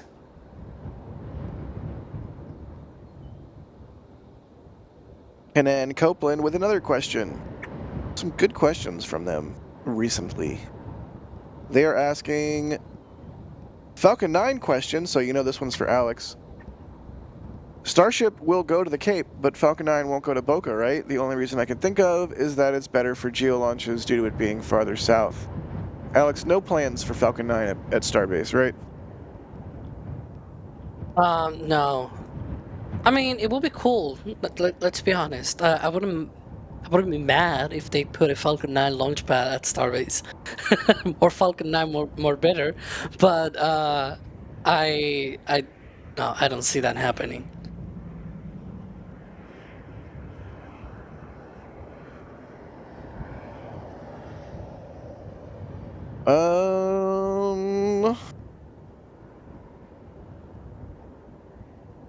Pratma's asking, do we think this will be the only time Ship 28 is stacked on Booster 10? No, because at the very least they have to destack for FTS work, right, Alex? No, yeah, this is not gonna be the last one. There's gonna be a few destacks, and I can imagine there being destacks to maybe even remove the hot staging ring. Hopefully it doesn't happen, but we saw it already with Booster 9, so you never know.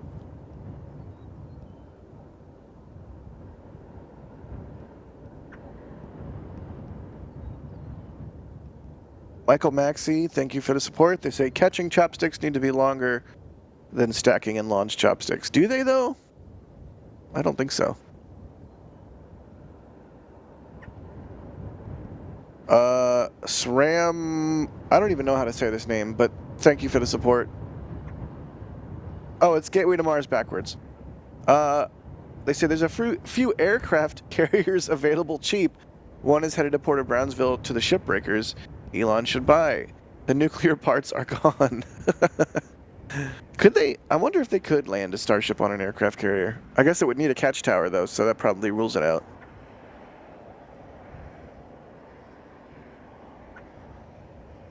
JW is asking, has any preparatory construction work started in the area where the second pad will be built? No. Right, Alex? At least as far as we know. No. Well, yeah, there could have been some work that we don't know of, or that we were not fully aware of, that maybe after we could be like, oh, okay, but yeah, we don't really know.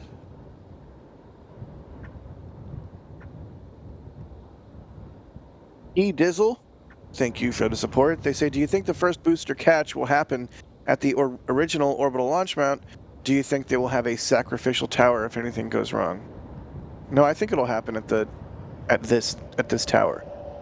I mean, you got to figure it's going to take them, what, a year plus to build the second tower, and I feel like they're going to be ready to catch boosters before then, but who knows? It really depends on what their cadence ends up looking like once they can start launching these things repeatedly and rapidly.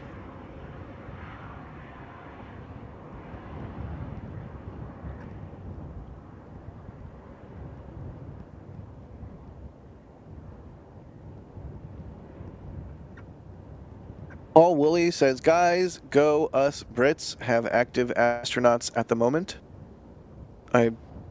Yes, I think. If I'm reading that right. Chris W., thank you for the support, gifting a Red Team membership. And Cliff Maloney, thank you for the support. They say, thanks for the intelligent, understanding, understandable, non-stuffy coverage. 73 years old in Spicewood, Texas. Go Starship, go NSF. That was a challenging thing to read. There's some typos in there, but we forgive you, Cliff. Thank you for the support, and thanks for watching our coverage. We're glad you like it. Ains the Space Cat is asking, don't know if this is a silly question. Oh, it is. If you say that at the start of a question, you can just say, yes, that's a silly question. But it doesn't mean it's a bad one.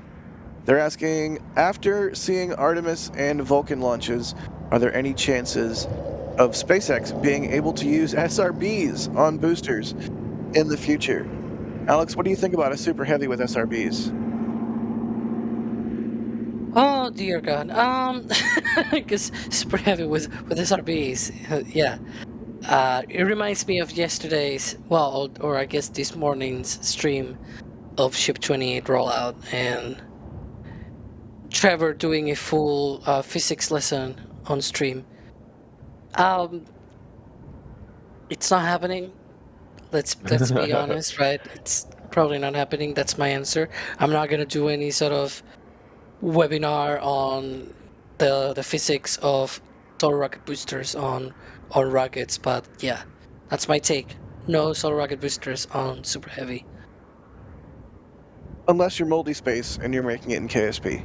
Exactly. In KSP, you can do all sorts of crimes with a K, but yeah. Good deal. Elliot Slater, thank you for the $4.99 curly L's. We appreciate you.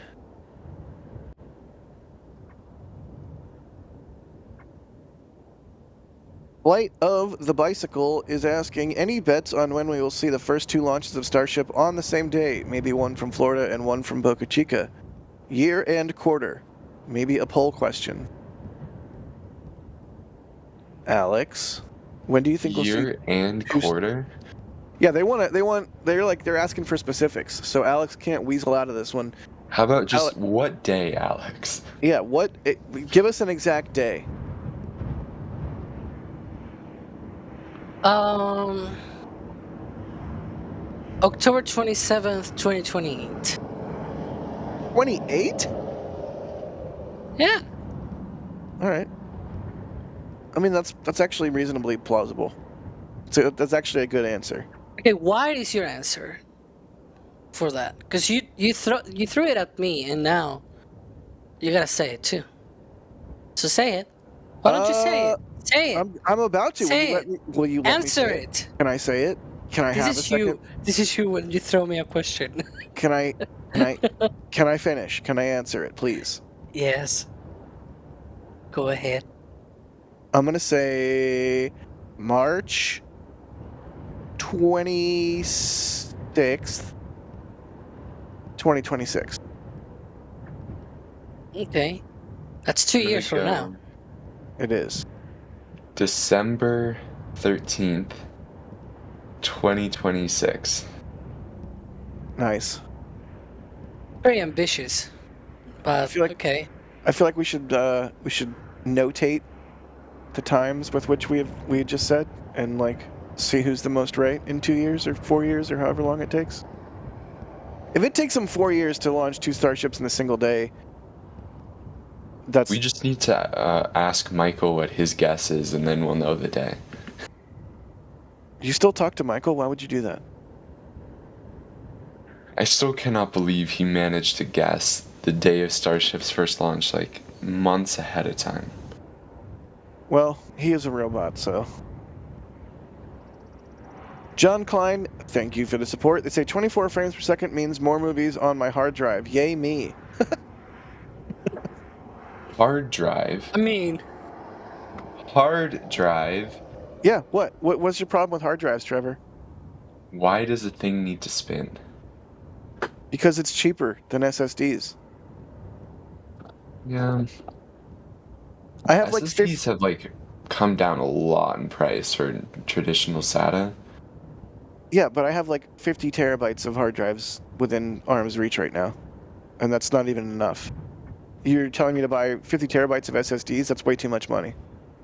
Okay, maybe I just have less data than the average person. Or I just have vastly more. Eugen, thank you for the support. They say happy 29th birthday to Brittany, who is currently sitting beside me, wondering why I'm so invested in watching large metal tubes. That's a keeper. Keeper.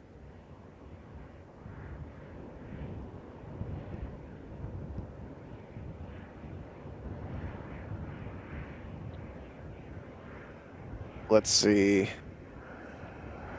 Oh, did we do a poll? Is there a poll up? Yeah. People are very, very optimistic. 2026 is winning. Yeah. MDSXT in chat. No, not them. Somebody else. Where was it? Jay Baker in chat is saying, what? No 2025 date in the poll? I mean, 2025? I'm all for being wildly optimistic, but that is exceptionally Keep in mind- optimistic. Curious, when was Keep the in mind- first time hang there were on. 2 Falcon launches in the same Can day? I remind people voting on this poll that this is simultaneous launches from Starbase and KC on the same day? Yes. Okay, like, that is not that they also launch from KC. It's just that they both launch from Starbase here and then at KC on the same day. Yes. I In honestly, 2026? 2025 seems plausible. They already have a tower built. Ah, boy. But is there a need to do any of that? Yeah, refueling. But they are not planning on doing it on the same day, though. But they could. I don't agree with that, but okay. I mean, Yeah. The Feel- HLS plans are so the thing with HLS, because people are talking about HLS, the thing with HLS is that under the plans that they have right now, and that's why precisely they have those plans in place, they're planning on doing one refuel trip every 6 days. So even with that, you will not see 2 launches on the same day. Unless you have like a tanker from one side and then a Starlink on the other pad. But then again, I don't know. Because then we will probably see another silly rule from NASA of, oh, you cannot launch 24 hours before the launch and whatnot. And we will see another delay. And then it rains in Boca Chica. And then there's like a hurricane coming in or something. Just like we saw with the Starlink 713 at California. Knowing SpaceX's luck, that's probably going to happen. Okay, so the first time that SpaceX launched 2 missions on the same day in UTC, I want to emphasize, because that's what my spreadsheets are in, was October 5th, 2022, when they launched Crew 5 and then Starlink Group 4-29 on the same day, just 7 hours and 10 minutes apart. That is 12 years after Falcon 9's debut, for those counting at home. 12 years it took for Falcon 9 to reach that point. Hence me voting for 2028. 4 years from now. I think that's plausible. why is chat filled with grackles right now? It's Gage. You are Whenever literally you see spamming grackles, it's I know. it's Gage. I saw grackles, so I spammed grackles, but I still don't know why I'm doing it. If you're a member, you have access to the grackle emoji. Spam it. Go. Sorry, mods. Yeah, see, Gage. The problem with the spamming is that then Nightbot gets you. So I'm seeing a lot of people already getting caught by Nightbot. Oh, I'm immune to Nightbot. I have special powers. Yeah, you're immune, but some people are not. There we go. Timed out. There we go. A lot of people being timed out now. We're gonna break Nightbot. Elliot Slater, thank you for the support. They say, appreciate all your work from here in the UK. Do we know why the pad needs to be fully clear for stacking operations? I imagine just because it's a hazardous thing. You know, you don't want people around that could potentially be hurt if something goes awry. Better safe than sorry. Rough Rider Show, Gage, responsible for the Grackle deluge currently ongoing in chat, says, I demand full screen Grackles due to no activity. I don't think we have... Do we have any Grackles on cam right now? I don't think we do. Alas. But we certainly have them in chat.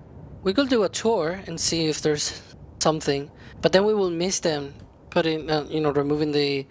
I bet if we did a tour just to look out for grackles, they go out there and remove the press lines. All right, we're doing it. We're doing it. It's time for Grackle Watch. Let's find us a Grackle. You know, Starship is cool and all, but Grackle.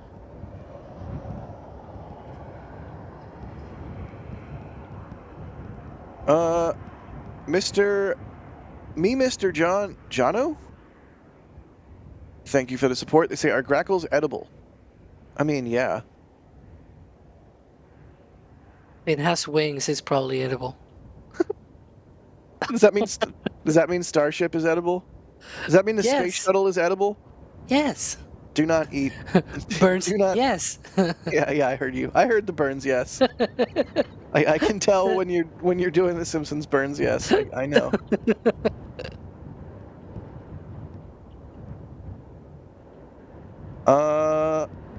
Corey Clark is asking, why are they not modifying the upcoming Tower 2 to handle the new, taller ships coming soon? I mean, they could always like build and stick an extra segment in there, right? We don't know that they're not. Alex, go. It sounds like you have thoughts. Go ahead. Well, it will be a bit complicated because that if they build a tower and then they modify it to be taller, that's because those columns are filled with concrete all the way up, and so that's you need to cut through the concrete as well and then fill in again. I don't think it's needed. I don't really think a taller tower is needed. So far, the second tower here at Starbase, it is the same height as the one that is already there at Starbase, and also the same height as the one at 39A. We haven't seen any extra hardware. We haven't seen any extra sections. We haven't seen anything like it. And we have actually spotted all of the sections and all of the parts for the tower because they were already there at KC at Roberts Road, and they just moved them here. Four of those sections are in the move right now, somewhere in the Gulf of Mexico probably. But yeah, the tower really doesn't need to be taller. And my argument before was precisely that you're gonna see different ships of different sizes. I believe the HLS. Ah, there we go. We have a Grackle. Excellent. We found the Grackle. Grackle confirmed. But yeah, there's gonna be different sizes of ships. Like even payload Starship could be enlarged if you want some kind of extra size payload. Like, I don't know, like a big station module or something big that you just want to throw out there, or like a telescope or something. And so the tower needs to be fixed at a certain size, and that size should accommodate multiple different sizes of the vehicle, because otherwise it's silly. Because then, like, if you need to change the tower every time you need to change the size of the vehicle, right? Like, look at that. It's a lot of work. It doesn't make sense. And if you think about it, that's pretty much what they have to do already with a Falcon TE. Basically, when they move from fairing, so they use the top of the TE, the Falcon 9 stromback, basically the top of the stromback, is different for fairings than for Dragon. So for Dragon, they use a different tip of the stromback, and for fairings, they use another different tip. And so whenever they need to change between missions like this, they need to do all of these modifications to the TE. So it eats into the times to prepare for the next mission. Why would you do that with a Starship tower? It doesn't make sense. You should fit all of the sizes of a Starship. Yeah, it makes sense.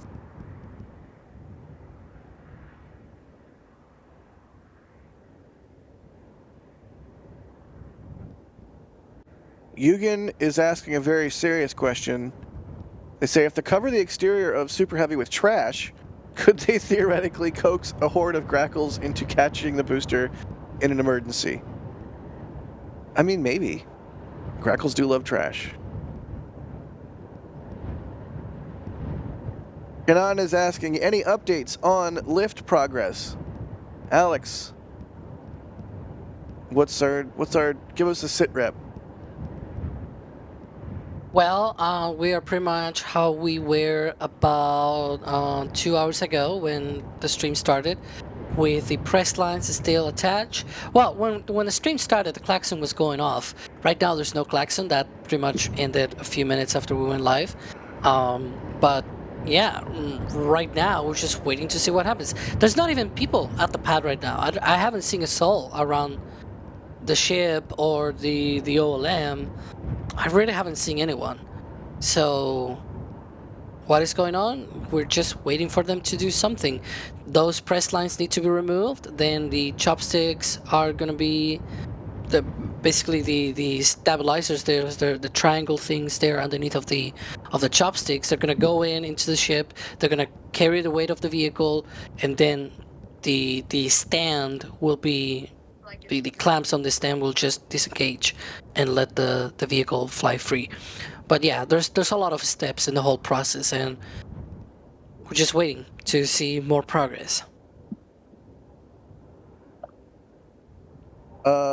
Shadow is asking, it sounds really windy on the SPL stream. Do you think they can stack in these conditions? Yeah, maybe they're just waiting for the wind to die down. That could be the case, yeah. Scott RN96 is asking, was Ship 28 tested after swapping Raptors? I mean, static fire. Well, I mean, we don't even know that they necessarily swapped Raptors, do we? We know that there was a Raptor or two removed from Ship 28. We don't know if they put different ones back on or put the same ones back on or what. Look at that tarp. Whee, it's flying. Look at that. Alex, focus. What? No, I'm focusing. Don't worry. But I mean, even if they actually swap the Raptors, they don't necessarily have to go through the static fire straight away. Like, they may just want to do stack testing now to test whatever, because they have done a lot of work on both the ship and the booster. We saw the booster has extra things welded to the inside. We don't really know if it's more slush baffles or some extra structures on the inside. So yeah, they have new things that they have done in this month and a half since they went back to the production site. So it is not that weird to think that they may want to test those first rather than the engines, because maybe the engines, they know them better, right? And so if even if they needed to test fire Ship 28, there could be a reason to just do full stack testing right now and leave the static fire test for later, right? I don't know if they're gonna do a static fire test or not, but it doesn't necessarily have to be now, if you know what I mean. Yeah, it's very possible, like you were saying, that, you know, they could be wanting to demonstrate, like, the launch sequence to prepare for, they could want to be like, let's assume that the vehicles are both ready, let's see how quickly we can get in launch mode, and then later go back and do any additional vehicle testing. Let's see. Going to some more of your guys' questions. As a reminder, if you have those, make sure you tag us in chat at NASASpaceflight, and I'll put it into some fancy software we have. Let's see. When can we expect to see the first Starship launch from the second launch pad? Do we have any indication of when that will be, Alex? I think it's probably going to be 2025, well into 2025. I'm thinking no earlier than summer. And yeah. Even that seems kind of optimistic to me. Yeah. Yeah. Those pads are not easy to build. Oh. I'll shut up, because I was going to say something, but no. I mean, yeah, at least they've learned a lot of lessons. That's true. Especially about, just hypothetically speaking here, vertical methane tanks. Yeah, how not to build a tank farm. They know very well. They need to make a video about that. They did the how not to land a rocket booster or something like that. So they need one about how not to build a tank farm. That's how you don't build a tank farm. Anyways, or at least an efficient tank farm. Yeah, I am honestly shocked that any of the vertical tanks remain. Let's see, Falcon's Maze is asking, with sufficiently high cadence, will we get to a point where they skip a wet dress rehearsal? I think we can look at Falcon 9 to get a good indication of what the long-term tests will be. Where ahead of most launches, they don't conduct any major testing of the full stack, but they do still test every booster and second stage individually at McGregor. So I wouldn't be surprised if we see something similar to that with all of these boosters and ships. Yeah, and right now the only times that they actually do any sort of a static fire with Falcon 9 is just for like high stakes missions where they need to test the vehicle, not more about the safety, but more about making sure that everything works properly before the launch, like well ahead of the launch, and that everyone, make sure that everything and everyone has their stuff rehearsed and things like that. Like it's less about the technical side and more about the training side of things, I will say, because the rockets, this Falcon 9 is very well. It's a very well-oiled machine. So yeah, and then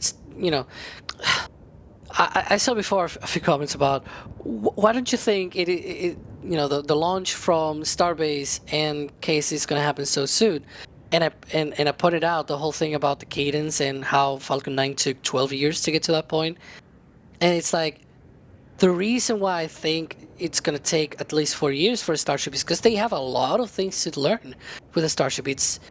They have previous experience, and that's why I think it's going to take 4 years instead of 12.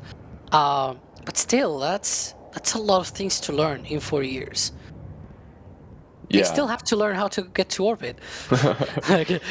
And then we'll talk about, landing the booster, and then how to reuse the booster, and then how to land the ship, and then how to reuse the ship. There's a lot of things that they need to learn. That's just the launch part.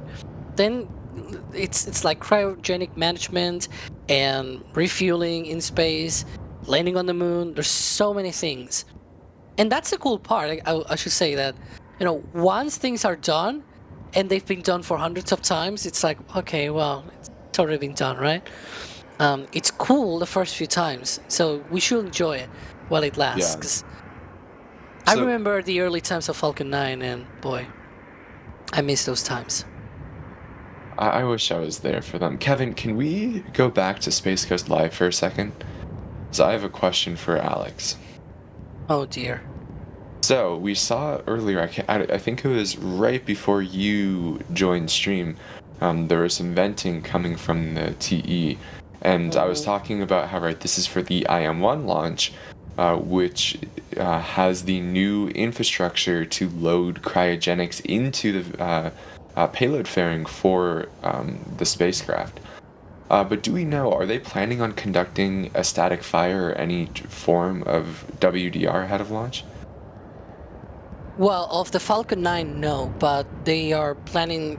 So they have already done a field test of the lander, and they were doing another one today, as we were able to see before, and they're just running down the countdown. Now, the Falcon 9 is not. I don't think it's supposed to be loaded with propellants and be static fire. It's just the lander itself. So we're not gonna see anything from the fairing or anything like it. We'll just see the Stromback vent, and we saw it vent before. But yeah, they build their own systems at the pad for this. Like they have, you see that little vertical tank there next to the crew tower, the fixed service structure. That is a liquid oxygen tank that they use for loading the lander, and then the liquid methane tank is like on the other side of the ramp. It's like a little vertical tank that they use. They don't use the same systems as the Falcon 9. Like they don't use the big LOX sphere at 39A or anything like it, nor the new methane sphere. They modified the old hydrogen sphere to methane for Starship, but they don't use that. Right. And I think, this just serves as a really good reminder of what both John Edwards and, what's his name, Kiko? What is the Cape Falcon lead's name, Alex? Cape Falcon lead? Yeah. I don't know.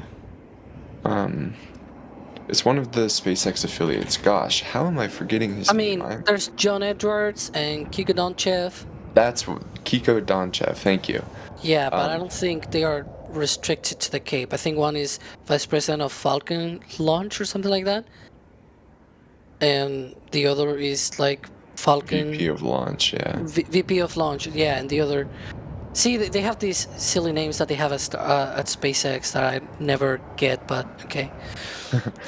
Anyway, John Edwards and Kiko have been talking about how they're still making, pretty big upgrades to Falcon 9 infrastructure. We just saw that with NG-20, with the new access hatch on the payload fairing for late load cargo, and now, the modifications made to TE for this mission. So it's pretty cool that Falcon is still having all these changes done. But And this is why I said before, whatever tower they build, they need to accommodate multiple types of ships. Because again, there's going to be multiple customers that are going to request something, some fancy version of the ship or something, like maybe an extended payload section or something like that. So the ship is going to be taller, it's going to be shorter, who knows, right? And every single version of those needs to be stacked on a booster. Every single one of those needs to be fueled. So the tower needs to accommodate. That's why I don't think it's going to be taller. I don't really think it's needed. yeah. Unless if I don't know, like the only reason I could see it being needed is like if you just make it taller and then that new design is made across the board, and that new design, that new taller tower can accommodate all of the different sizes of the vehicles and things like that, then I could take that. But yeah. Right. Oh boy. It's a long Starbase stream when Alex and I hijack it with Falcon Talk. Anyway, going back to some Starbase questions. Yay, Starbase questions. Oh, Jack is back. Welcome back, Mr. Beyer. I was never gone. You left us. No, I didn't. Jack, ask me some questions. Let's talk. Dennis Vaughn is asking the pressurization lines one end on the ship. Where's the other end connected? They have a mobile pressurization unit, I believe. That I believe they just use nitrogen to make sure that the vehicle stays pressurized during transport and when it's on stand. Good answer, Trevor. Good job. I'm proud of you. Thank you. Next thing you'll be proud of is me hating 24 FPS.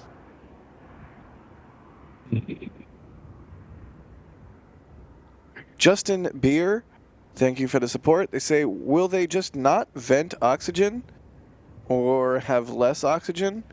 Or is there a payload this time? There's no payload this time that we know about yet. I don't think there will be one. We haven't seen them loading anything into Ship 28. Well, this is a good question, right? Because we did get that. I forget where that even came out. A little snippet of information about. It was in the all hands meeting that was posted on X. That's right. That's right. But yeah, if you did not catch that, the cause, according to Elon, of ship failure on the previous flight was a liquid oxygen dump that they did not need to do, but the ship didn't have a payload, so they had extra LOX, and so they dumped it, and so it exploded. So that's the genesis of this question. What do we think they'll do for Flight 3? Will they not vent? Will they vent at a different time? Will there be just less oxygen? Alex, what do you think? You go first. Well, I think the whole liquid oxygen venting and dumping, I think it's being overblown. No pun intended. But in the sense that a lot of people are saying, no, don't do it, don't do it. And I'm like, why? It's just trying to figure out how to do it safely rather than not doing it. Because they have already done LOX dumps during the SN hops. When they arrived to Apogee, they did LOX dumps because they launched with more liquid oxygen that they needed for the flight to act sort of like counterweight kind of thing. And then when you reach apogee, when they were with just one engine, you could see like a dump of like venting from the vehicle. That was a liquid oxygen dump. And even on one of the recap videos, they say LOX dump or something like that. Like they dumped liquid oxygen during those flights on every single one, and there were 5 of them, and it worked. Now, what is different with Ship 25? Well, it was in space. It was not from the same location, right? Because in the case of the SN era, it was from the cuties. So it is more about trying to figure out what happened, what else went wrong, and what else to do with that so that it is safe. And I say that because in the future, you might want to have a way to actually dump the liquid oxygen. Like, I don't know, if you have an abort during a mission with crew on board or something like that, even if you are in space or something, like you could think of ways of needing to dump propellant, right? And you really need to figure a way of how to do that safely. And I think this is the way of trying to make sure that it works, and Ship 28 will probably have a lot of modifications to be able to do this safely. That's my take. I think they're gonna do a LOX dump, but it's gonna be done safely. And I just saw someone asking, but was the dump necessary? It is necessary, and they actually filed for the first flight. They actually had documentation talking about dumping propellant, and the reason for dumping propellant is because the weight, the mass of the propellant on the tank shifts the center of gravity, the center of mass of the vehicle. And when you need to re-enter, you need to be on the correct location for the re-entry to work. Otherwise, it just messes with the attitude control of the flaps and everything like it. That is also why they had to dump it on the SM flights, because then the belly flop stuff didn't work. And so that is why it was necessary. And I mean, even outside of Starship, my understanding is that airliners do this on a fairly regular basis, where it's not liquid oxygen, but they'll dump some propellant, especially if they have to do, an early landing. But I'm also not an aviation nerd, so if that's wrong, I apologize.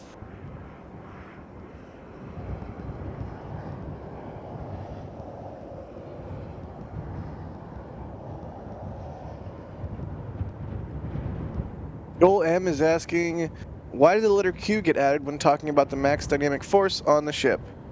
Trevor, now's your chance to talk about math. That's just in fluid dynamics, for some reason, dynamic pressure is just given Q, and often that just comes down to all of the other languages or all of the other letters that you may think would make sense are probably already used. Like P is generally pressure. D is probably. I'm actually. I wonder if it is because of the generalized coordinates. It could be actually, yeah. With a Q, yeah, but I don't really know, to be fair. But yeah. That's the letter that is used sort of to identify the dynamics on fluids. Oh God. I love it. It's technically a physics lesson, to be fair, because it's physics, not maths. But yeah. Quality. Yeah, I think in math and physics, you very quickly realize that there aren't really that many characters in the English alphabet that you want to use. Physics lesson with Trevor. There you go. That's some Swift adaptation from the producer. Yeah, so you end up just kind of using whatever variables are available that are convenient. Like no one I think wants to use T because T is always either temperature or time, and you don't want to use like X since that's generally your free variable. So, after you remove a lot of them, you're left with not that many letters left, and then, that's why you go into the Greek alphabet, or sometimes even in math, you often go to the Egyptian alphabet, I think, with like Aleph, Not, and whatnot, so.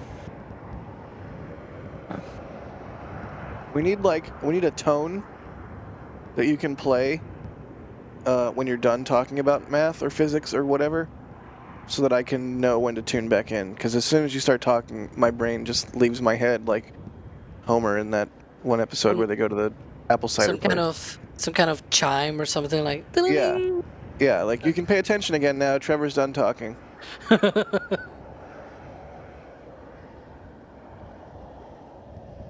You know, I see someone in chat saying most advanced math comes from physics. I may be biased, but I don't fully disagree with that. But I think that a lot of the math done in physics and the math done in pure math is very different. Right? In physics, you know, you'll happily take the integral over some infinite dimensional space that you have absolutely no idea what this is physically calculating, but then it actually makes good predictions about the world in quantum mechanics. And then if you try to actually justify that in math, it's like no one knows what the heck this is. But then it's just very different. It's too interesting. Then you have renormalization and things like that. It's a whole. Yeah. See, the problem of you talking about physics, I study physics, so then I also talk about physics. And then Jack falls asleep. And everyone falls asleep. So let's talk about Starship, shall we? Yeah, I'm about to honk shoe over here. Let's spice things up. But honk shoe or honk chew? Honk shoe. Okay.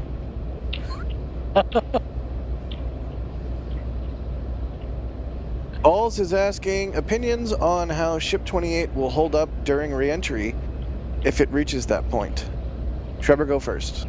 I really don't know, because my gut feeling says that if, especially with the amount of tiles that we've seen fell off on Flight 1 and 2, even if there's a reduced number on Flight 3, I have a hard time seeing it go through re-entry. But then I've also talked to people who are way smarter than me who think it's not that big of a deal because there's so much, because steel does so well with heat. So I have no idea. Alex?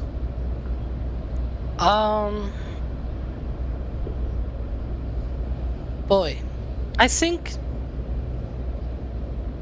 it may not survive, but I think the heat shield is good enough probably to get the vehicle through at least the first few minutes of the re-entry. So ironically, the peak heating, I think it's not at, like, it's not during the first few minutes, it's actually towards the end of the re-entry. Because that's when you actually have absorbed all of the heating and everything, so that's why the vehicle just gets too hot towards the end. Sort of a thing that just accumulates over time and then it just cools off afterwards. So I think there's a good chance that it may survive long enough to gather enough data on the vehicle, but I think it's gonna be complicated if it survives. Like, if it survives re-entry on the first try, oh boy, it's gonna be awesome, but I'm a skeptical, because things working on the first try, kind of makes you go, Yeah. Everyone now, Yeah, I mean, I feel like it will hold up during re-entry if it reaches that point. Maybe it'll sustain some damage. But either way, whatever happens, it's more data for SpaceX to use to iterate the system. I mean, that's the whole point of test flights, right? Yeah. And I was preparing my thoughts for this question. I was thinking, oh, maybe they could even stream this through Starlink. But then I thought, wait, it didn't work even when it was just launching. I don't think it's gonna work during re-entry. Do you think Starlink is gonna work during launch? It's a good question. I hope so. Because I see a lot of people saying, oh, why are they not showing the onboard footage? And I'm like, I just don't think they got a lot of onboard footage, or any at all, especially from the ship. Right. I'm that pessimistic because Starlink on our rocket is so experimental. So yeah. You know, I was talking to a friend the other day who. You have friends? Yeah. I mean, you pay them, right? Wow! Wow! Wow! Oh, Oh, Okay. hi, Trevor. It's not nice to lie. Sorry, I was talking to someone who my dad pays to talk to me the other day. Is that better for you, Jack? Yes, go on. And they done work with phased array antennas before, and right, Starlink's dishes are phased array, and they were kind of blowing my mind by the sheer amount of signal integrity you're able to get out of them, and you know, you're somehow able to reconstruct basically every signal that's being received. So I suspect downlink from Starlink to booster and ship is not that big of a problem. The thing that I bet is very hard for SpaceX is to properly direct the signal back up to the satellite, but the people on Starlink are geniuses, and I don't really understand phased array antenna, so... Yeah, phased array antennas are crazy. Suffice to say, I'm well out of my wheelhouse, but I know that they are magnificent. I mean, in the same way that switching from analog to digital in any other realm, it's like it enables so much more. Yeah. I mean, it would be cool if there was some kind of way to actually go through all of the stuff about Starlink and actually explain it in detail. Like in some Yeah. kind of moving image, sort Yeah. of like maybe a video kind of thing. At Mhm, more than 30 24 frames per second. It will be 6 more. It will be 30 FPS, frames per second, yeah. Unless you want Bideford. 60. Bideford, thank you for the support. They say, do we feel that they will stack today? I hear voices. I mean, we thought they were gonna. They had the klaxon going off. But yeah, it's been hours. It's been hours and no stack. It is But- looking like Booster 10's first lift on the OLM. You remember? Yes, I do remember. Weren't you there? I was You were there. there with... Yeah, you, Trevor, were with me because we did a Starlink stream, and then they were also going to lift Booster 10 because their klaxon was going off. And we stayed live for 2 hours, and then they didn't lift it. Oh boy, that was an epic stream, to be fair. It was. Mr. Jono. Thank you for the support. They say a couple of quid for the peyote flavor wafer fun. I have no idea what that is. Echo What now? Mand. I don't know. I'm moving on. Echo Mand. Thank you for the support. They say, is it likely that SpaceX might initially operate the booster in expendable mode? That's kind of what we're all thinking, right, Alex? Yeah, I mean, they could probably still try to land the booster to, obviously, like, when we mean, so expendable in the sense that they're not going to be actually recovering it, but they're going to be trying landings on the ocean. That is, yeah, that's actually what's going to happen on these first few flights. That, you know, they're not going to be catching the boosters straight away. They need to get all of the data, and that's where you need to expand the boosters, obviously.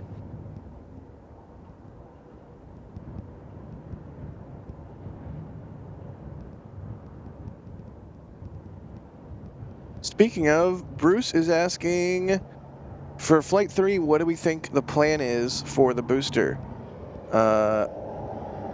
Hover and control prior to splash? Do we think they'll do like a simulated landing before letting it go in the drink? With the ship? I think there's the booster, right? Oh, booster. Yeah, booster, yes. We have seen the timeline or on previous missions, the timeline had the landing burn. The question that we're not super sure of is, are they targeting, you know, say, pretending that the landing platform is, you know, a few hundred meters off the surface of the ocean, and then try to cancel out your velocity at that point, and then you can shut down engines and just let it fall into the ocean, and then hopefully, you know, it sinks itself. But I think, as Alex was getting at, for the ship side, they are not going to attempt any burn following re-entry, so they will just belly flop right into the ocean. I really hope there's some cameras out there for that. I hope so too. How about you and your kayak? Stop. In a kilt. Stop. I knew that was... Stop it. I knew that was coming. With a wig on. What? I can give you my What? hair, Jack. No. Stop. I saw a photo of Jack the other day where he actually had hair. Kevin. You even did the stinger.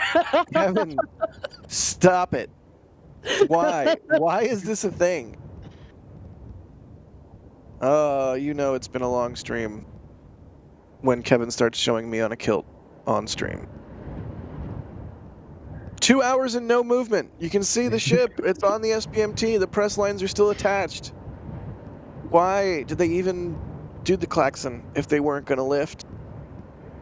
Why, SpaceX? They were Why? generating hype for our IFT3 mission patches, which will be dropped once there's a full stack. So thank you, SpaceX. That is a thing. That is a thing that I was hoping we could have done already, but there's no stack yet, so there's no patch yet. But I gotta say, of all of our patches thus far, the Flight 3 patch is the best.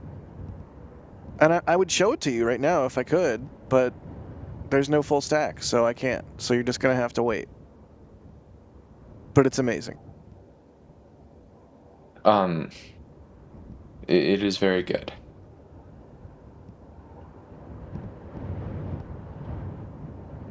Let's see here.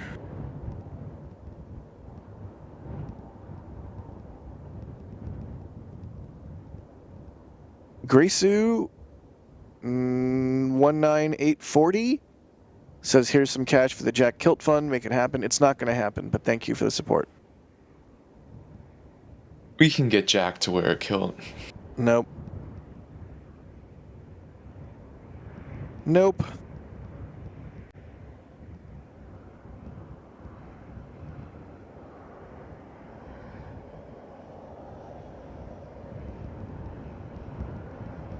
Bill P is saying, I appreciate that each IFT is a fraction of the cost of an SLS launch, but surely it still needs to make really significant progress on each test. Small gains surely can't be enough. I mean, obviously they want to learn as much as possible with every flight test, but any amount of data gained is good. More I wouldn't data, say more they have better. done. Yeah, I wouldn't say they have done the small gains though. Like, I think the progression from difference- Flight 1 to yeah. Flight 2 was a lot. You know, I think on Flight 1, a lot of us were kind of disappointed by what we saw. Like, we weren't expecting a full success, but we were at least not expecting it to, you know, just have engine failure after engine failure after engine failure during ascent. And then to go from that to not losing a single engine on the ascent Also for the both FTS vehicles. Yeah. and the deluge system not being present, so therefore that meant rock tornado. So yeah, I mean, there were a lot of things that went wrong on Flight 1 that didn't go wrong on Flight 2. And Flight 2 even did more than what SpaceX wanted. Like, their goal was just to get to staging, do the staging, and see what happens. It went even more than that, because, you know, Ship 25 almost reached orbit. It was close. It was Yeah. painfully close. Half a minute away from reaching orbit, so it's yeah, that's painful. It was in terminal guidance. That I believe in you, SpaceX.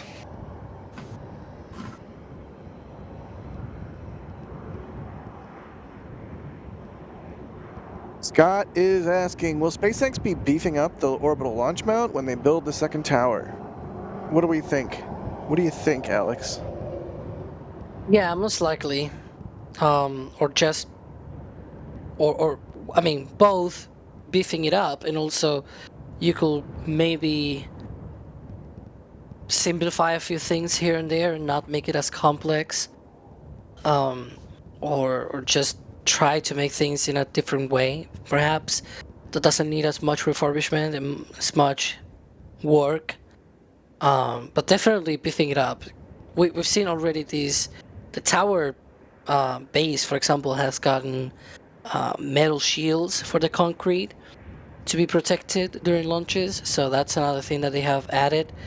But that's the tower, obviously. That's not the OLM itself. The OLM itself, at least on the legs and the outside, I don't really think they have added extra stuff. People are saying drop the patch now. We just drop you the want- patch now? Should we just do if you- that?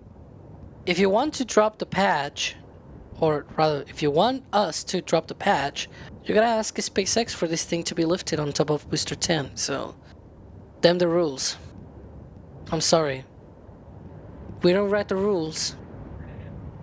You know, you could It's- say drop everything now. Meet me on the Starship stream. I don't know. Is that? I assume that's Taylor Swift. Yeah, it's probably a Taylor reference, because It's I don't recognize it. So Right. yeah, see, I don't recognize it. so Who's it's the Taylor. uncultured one now? Haha. It's you. You. Don't make me do a poll. What would the poll be? All right, hang on. Do a question or something. I'm gonna do a poll. Okay. Where is the pan? Why do I have so many silly tabs open? There is the panel. Okay, let's go through some support real quick. Angry American, how many memberships, gift pledges will it take to get Jack in a kill? 1,000, 2,000? Jack? There's no infinity. Infinity. What size of infinity? Shut up. Like, are we talking Countable? Aleph Not? Yeah, Aleph Not makes more sense to me than like Aleph 1. Super Steph with the $10 super chat saying, when NSF kilt, when we get Jack to wear one. James with the super chat saying, I think it's time to give up on Jack in a kilt thing. It's time to give up on Jack. Oh God, Paul. He's cultured. We have a poll in chat. Everyone, please vote for me. I'm glad this at is- least I'm on the bottom. Like I'm just 8%, so good. I really would like to be over 50%. Well, there you go. Yeah, Vote this for is Trevor. actually way more stratified than I expected it to be. You are a close second, though. You're 29%. Which makes no sense. Like, I do how not am I? think that you should be above Adrian. Yeah, how am I beating Adrian right now? That makes no sense.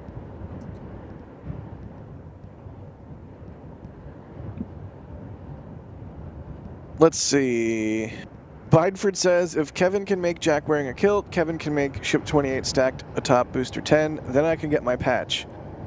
Everyone say drop the patch now. We're not going to drop it yet. We're not going to drop it till there's a full stack.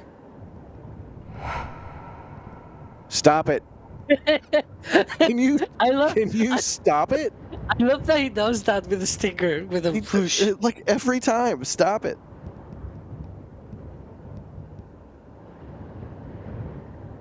Thank you for the support, Bideford. Edders, thank you for the super chat. They say a million subs, Jack wears a kilt, make it happen. Not gonna happen. Anonymous. Grabbing if, some stuff from no, I'm not no. If No what Alex if. shaves Nope. his head. No. No. Okay. Anonymous says, thanks for all the live coverage, guys, and grabbed a mug. And what else did they get? A hoodie. The launch entry landing hoodie. Nice choice. Thank you for that. Mark W. Thank you for the super chat. They say, how many times do you think they've stripped and rebuilt the orbital launch mount ring at KSC? Yeah, because there is an orbital launch mount at KSC. It's not installed yet, right, Alex? Yeah, the OLM, the launch ring is not, it's not installed.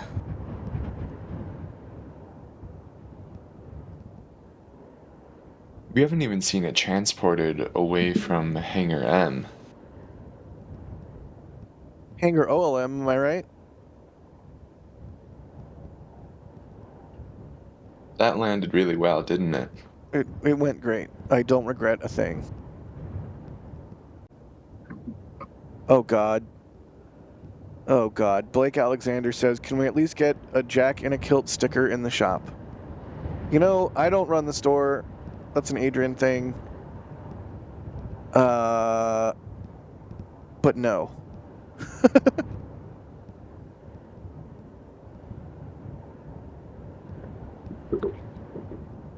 Let's see.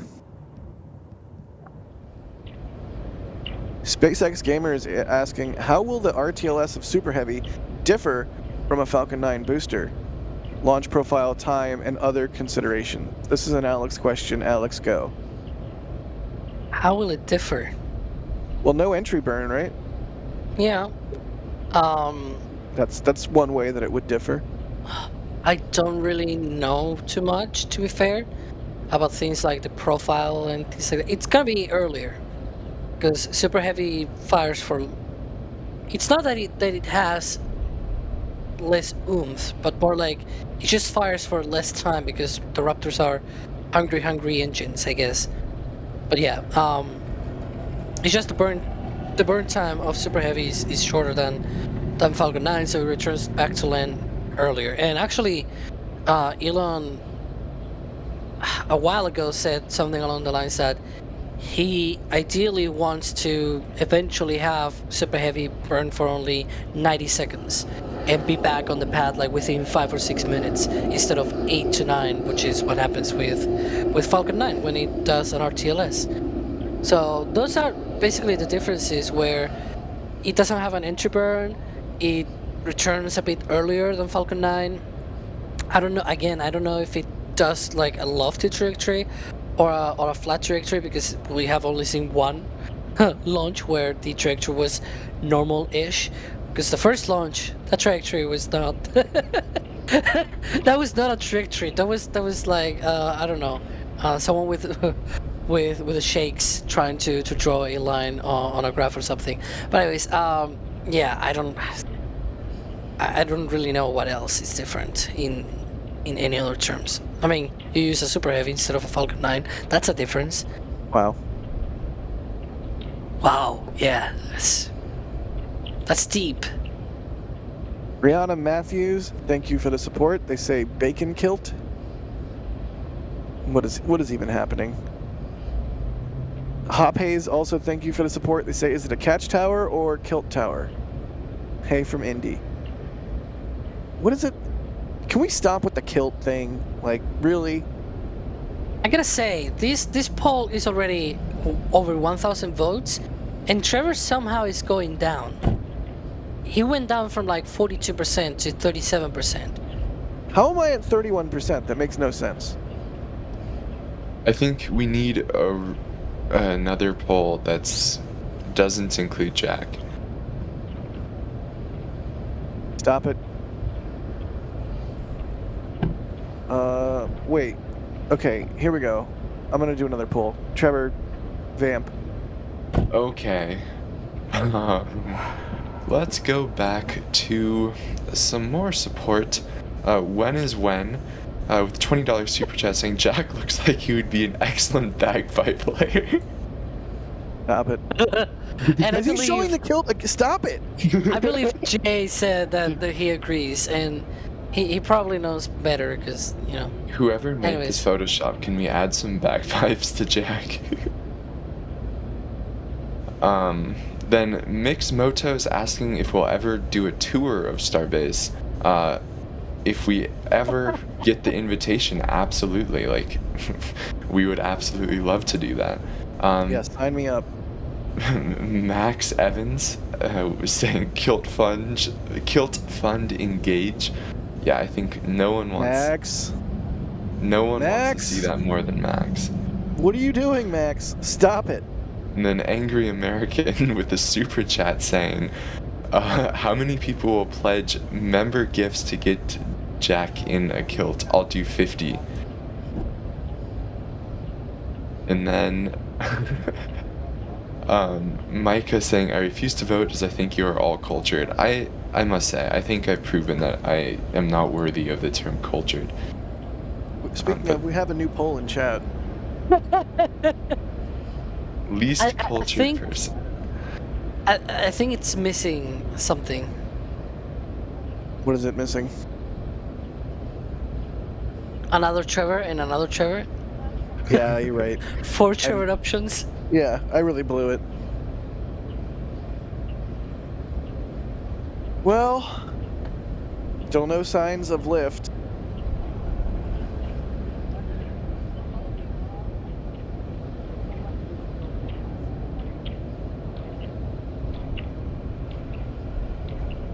Flawed Perspective says we should all show up at Starbase for IFT4 in kilts. Pass. Hard pass. Okay, but I will need a wax fund so that, you know, shape my legs and everything.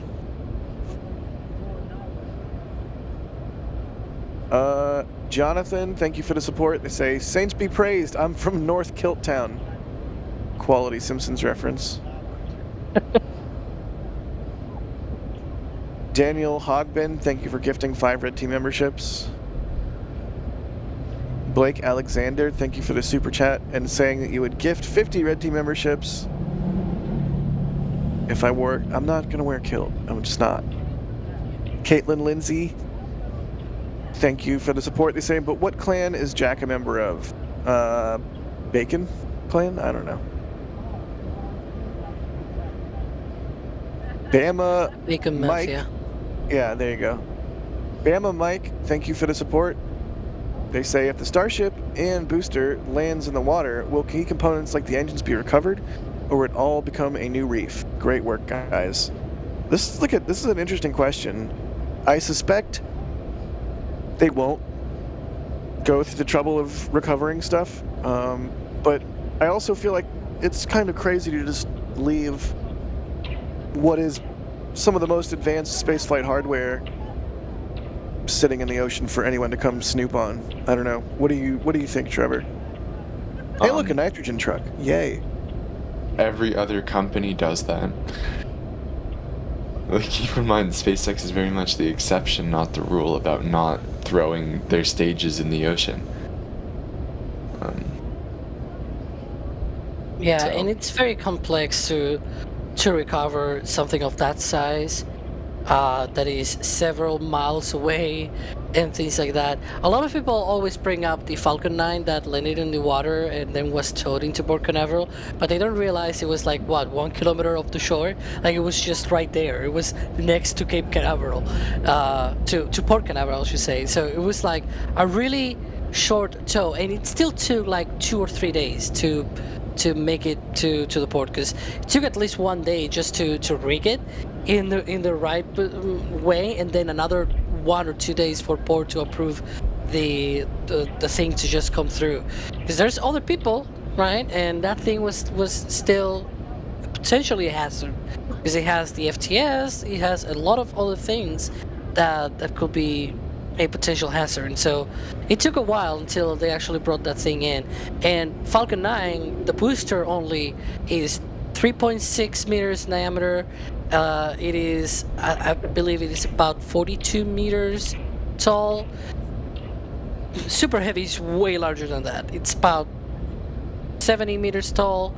It is 9 meters in diameter. It is way harder to tow. And again, it's gonna splash down something like 20 kilometers offshore. It's not like right there next to the canal or something. Like, it's not really that close. And again, we also had documentation saying that they want to dump it in the ocean. Like they're gonna open the valves of the tanks to let water rush in so that it sinks. And even if it's needed, if nothing like that works, they're just gonna shoot it and let it sink. So I really think that's gonna happen for future flights as well. Yeah, makes sense. James Kopfer, thank you for the support. They say, Jack in a kilt, this is what happens when you have a 10.5-hour live stream in the middle of the night. That's true. Zen Dragon, thank you for the support. They say, Jack in kilt pick with bagpipes made out of starships. Epic. What is going on? Like, actually, what is happening? The people have spoken, Jack. Blackhawk New Zealand, thank you for gifting 5 Red Team memberships. And Kenneth Cannon, thank you for the support. They say, who is going to check Jack for proper kilt usage? Nobody, because I'm not going to wear one.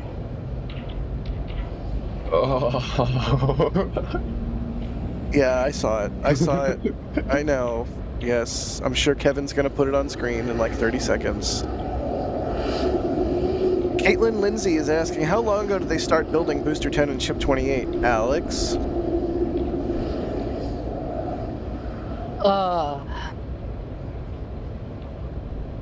Hang on. I actually have the data here. So the booster started in August 2022. I have here. Full stack was achieved on March 22nd, 2023. For the booster, I still have to look up the ship. but yeah, it was a while ago. It was 2022 era. Wow, that's older than I would have expected. Yeah, these are old vehicles. It's crazy because no, don't, no, God, oh my God, Kevin, why? Why, Kevin? What? Why?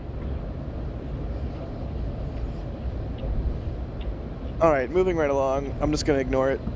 Jack, The I ship love how apparently shaven was your legs April are in that 2023. photo. We're moving on. Active X, thank you for the support. They say all the love from South Africa. P.S. All the love. Thank you for the support and the love. Philip Howell asking, do we agree that the 0G indicator for Dream Chaser should be a Vulcan plushie? I think that's a good idea. Alex, do you agree? I don't know. Trevor? I don't think you normally have 0G indicators on crewed missions, right? True. Like, you don't want it to be floating around hitting stuff with no one there to stop it. But it's like, it's a plushie, it's fine. If anything, it should be a plushie of Dream Chaser, so you have a Dream Chaser inside of Dream Chaser. I do love a good recursion. That's quality. Yeah. And inside the Dream Chaser plushie should be another Dream Chaser plushie, just smaller. Just Dream Chasers all the way down. Yeah. When Jack killed plushie. Stop. Wait, did we hit 900,000 subs? Bro, we Yeah, literally it's talked about actually this at the start of 901 this. now. Jack, we talked about this at the start of the stream when Chris was on. I don't even remember when we started. Even I haven't even- remember, and I was half asleep. This is so horrible. You gotta do better, Jack. It's actually 901,000. Since then, it's been one more. Nice. Over 900,000. Mm-hmm. Flight of the Bicycle. Thank you for the support. They say, you guys are marathoners with these podcasts. Keep up the great work. This isn't a podcast. You're not allowed to enjoy the streams audio only. You need to be watching this ship not do anything along with us. Like, Hogwarts orange. Exactly. What, the stabilizers aren't even in. No, don't. Oh, hey, yes, do. You thought it was the kill. I thought it was the kill. Yeah, every time I see the wipe now, I'm like, oh no. I've been conditioned. Heck yeah! Thank you everybody for subscribing. The road to 1 million is that much shorter now. Excellent. See, the problem when you show these things is now people will start getting unsubscribed because they tend to be that funny for some reason. Well, I don't think 1,000 people Chris, are gonna... Chris, I'm not gonna shave my head at 1 million. You have to. You have to. No. You did. No. You said you promised. I didn't promise. No, you're on record. I didn't. On record. No, there's no record. I remember nothing. Jack is on record of saying that he'll wear a kilt at 1 million as well. False. I sort of remember something like that, yeah. No, false. Yeah. Don't try and change the subject, Alex. You're gonna shave your head when we hit 1 million. I don't know. I don't think I signed up for that. You did. It's in your contract. Chris Bergen agrees.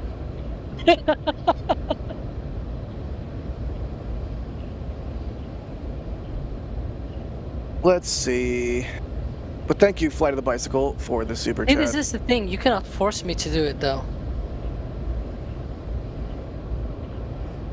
Active X again says, wait, if you may have misunderstood all the love. No, we understood. Thank you.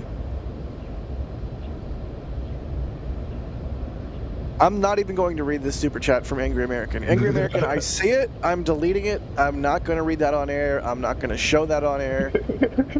I don't even know. I don't even know what to do anymore. I just saw it comment. I just saw it come in. Nope.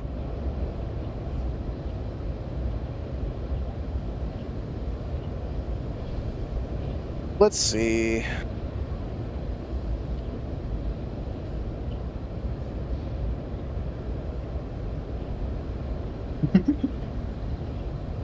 If you guys have any questions that are not kilt related, at NASASpaceflight in chat, and we'll see your questions pop up. We could use some more questions.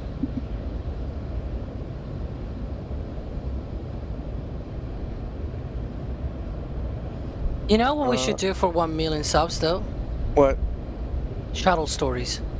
I agree. I like shuttle stories. Do we have anyone wants to have shuttle stories? Do we have anyone around that likes the shuttle? I don't know if we do. It's someone mentioned shuttle. Oh, hey, it's Chris. We said shuttle. Chris is here. Horses. Point to point. Shuttle. Wow. Round horses, point to point, shuttle, and mediocre football club. Dirty Leeds. Oh God, no, they're not mediocre, but we don't like them. But yeah, do we want to do some shuttle fun time while we wait? I think we're waiting for Sawyer. For action? Oh, okay. We'll wait for Sawyer. Sawyer's coming. Yay! There's gonna be so many puns. Oh my God. Ryan Caton, whoever that is, someone named Who's that? D-Pod Dolphin Productions. What is that name, by the way? D-Pod Dolphin? Like what? They say, what's better, normal kilt or stubby kilt? Normal, for sure. For sure.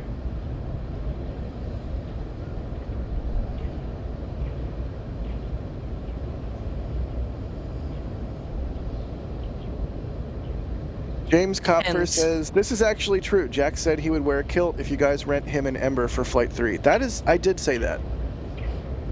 I did actually say that. What is an Ember? It's a very nice camera. Does it record? Do like 400 frames per second. Okay, more than 24. That's all I care about. Oh my God. What is even going on in our back channel right now?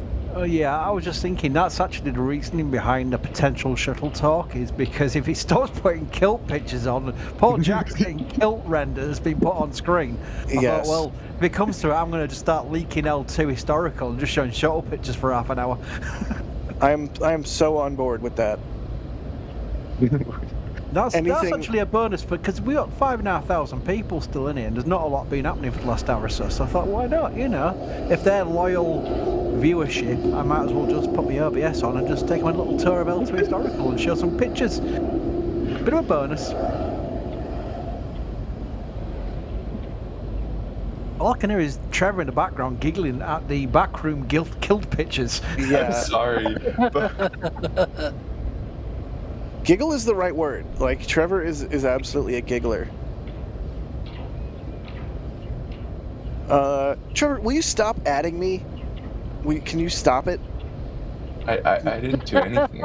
Can you control yourself?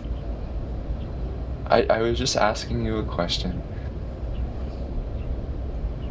Hop Hayes is asking, is there going to be a kinetic integrated launch tower in the future? Asking for a friend. A kinetic integrate? Oh my god, it spells kilt. Oh my god. James Kopfer, thank you for the support. They say, talk about how they will catch the booster. I can't see them being able to line up the pins. Will the grid fin support the stress and weight? No, they're not going to catch it on the grid fins. But yeah, it certainly seems like a tricky thing to get right. Chris, what do you think? RE catching a booster. Are you worried about it? Do you think they'll figure it out? Do you think it's not a big deal? What's your thoughts, buddy? Two thoughts about this. When Elon announces things like chopsticks and upside down shower heads, you tend to think, is Elon joking, because Elon's known to do the occasional joke. For the memes, as we say. But then when it becomes a reality, you think, well, okay, they're going to try it. And then I always get confident because I realise it isn't just Elon Musk with a piece of paper drawing things and telling people to build it. It's a big team behind him. We showed the back room of the first Falcon Heavy maiden launch, and I was pointing people out because I actually know some of them, like Lars Blackmore, and these are genius level people. And that's the team he's got behind him. It's the same with NSF. I'm pretty much an idiot, but I'm surrounded by very clever people. So I'm lucky in that respect, but that doesn't mean I'm some kind of clever guy or whatever. I just started to think.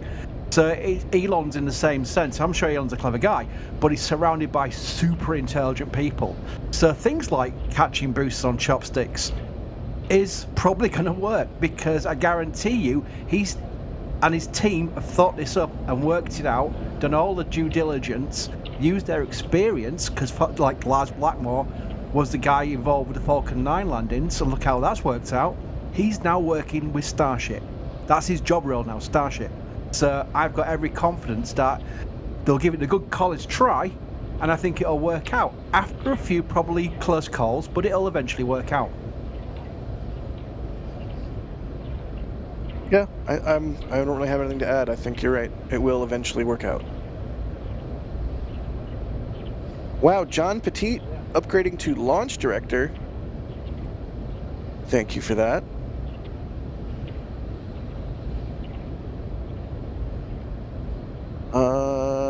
Gary, thank you for the support. They say you guys rock. Gary in Arizona. Garyzona. What did they get from the store? It's not popping up. Either way, thank you for the support, Gary. And Indolus, thank you for the support. They say, have you had any attempts to get an inside person from SpaceX to help you with questions, timeline of events, etc., and whether it would even be possible? Yeah, no. Only we're that easy. Yeah, right. If only it were that easy. I mean, we don't want to get anybody fired, and even if we did have anybody like that, like, it's just not, it's just not how it works. We hang out, we tank watch. That's how tank watching works.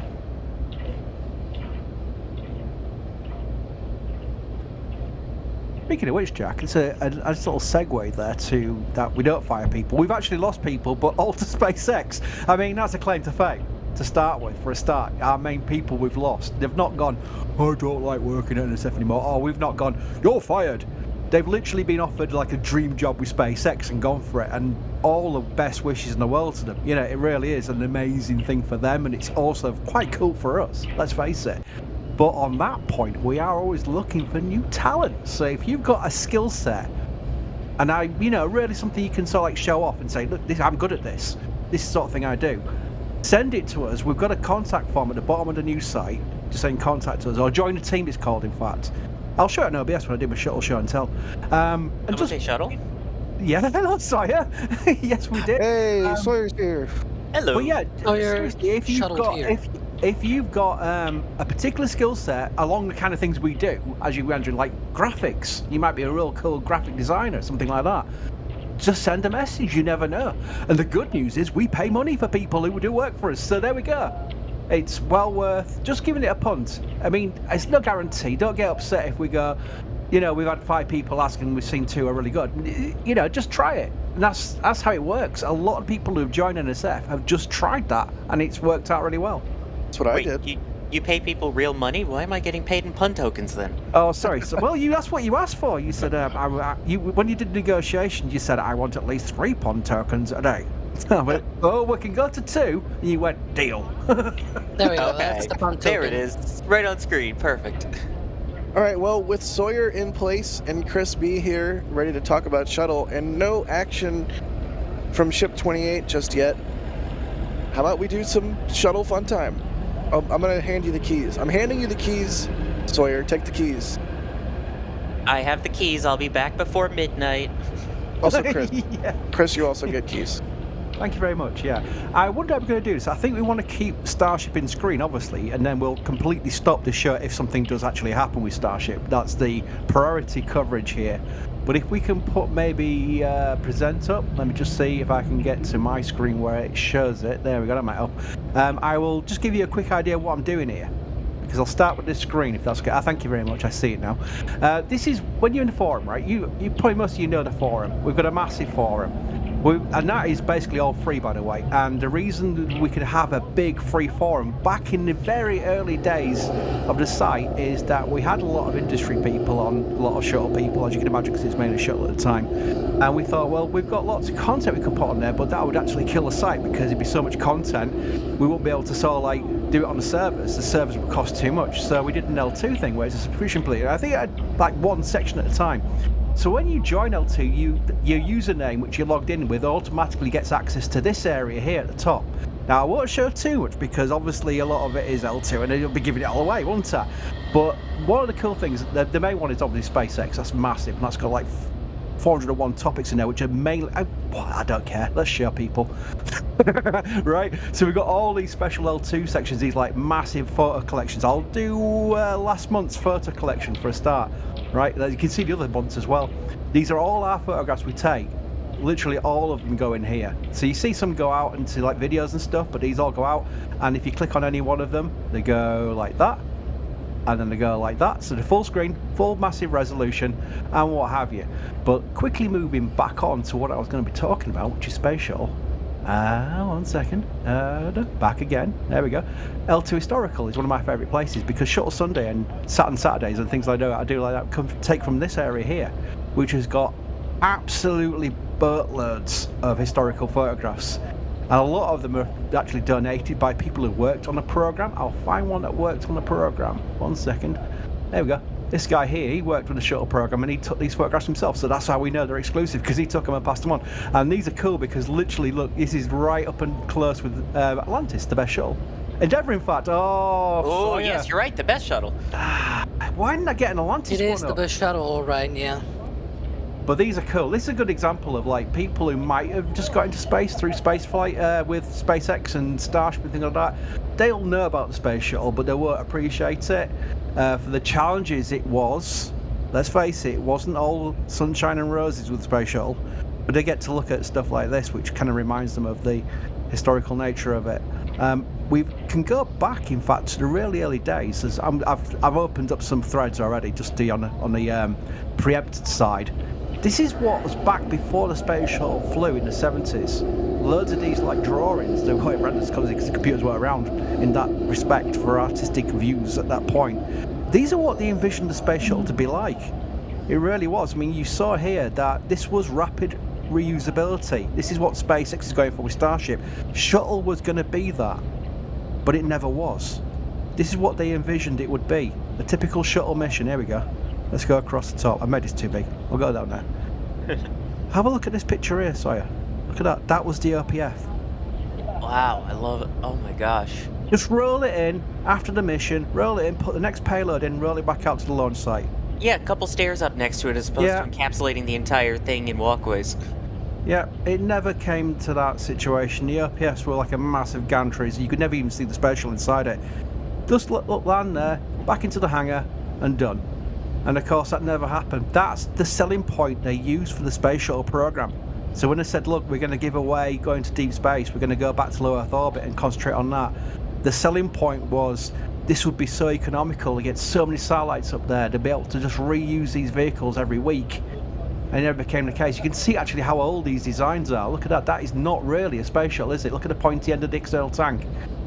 And the shape of the shuttle was different. The shape actually changed in the latter stages of design because the US Air Force said, well, we are interested in doing contracts for this, but we need cross range. We have to have cross range capability. Otherwise, nah, we're not going to really do many contracts. We all stick with the normal rockets. So the people with the space shuttle program at NASA go, okay, we'll put big wings on it. That unfortunately didn't help in the long run. But again, that's what it became. Look at this. These are old designs here. Yeah, quite different from Max Faget's original model. Yeah. I mean, there's all sorts of things going on here. Look at the RCS. What's going on there? The RCS would deploy. Whereas it was actually integrated in the actual shuttle itself in the later run. Look at the external tank here. What's going on with the external tank? I have no idea what that is. I'm going to have to research it because that is just a pointy end. If anything, we need Tim Dodd on pointy end. Is that an upside down silt spot on it? Oh, yeah. The base of the stabilizer. What's going on? What's going on there? But these were just the old renders, the artistic designs. We can't really call them renders, can we? But look at the things that we're envisioning and doing. These massive like arrays, and they had space station Freedom was planned before the ISS, and that was much bigger than the ISS's. I actually happen to know what that tip of the ET is for.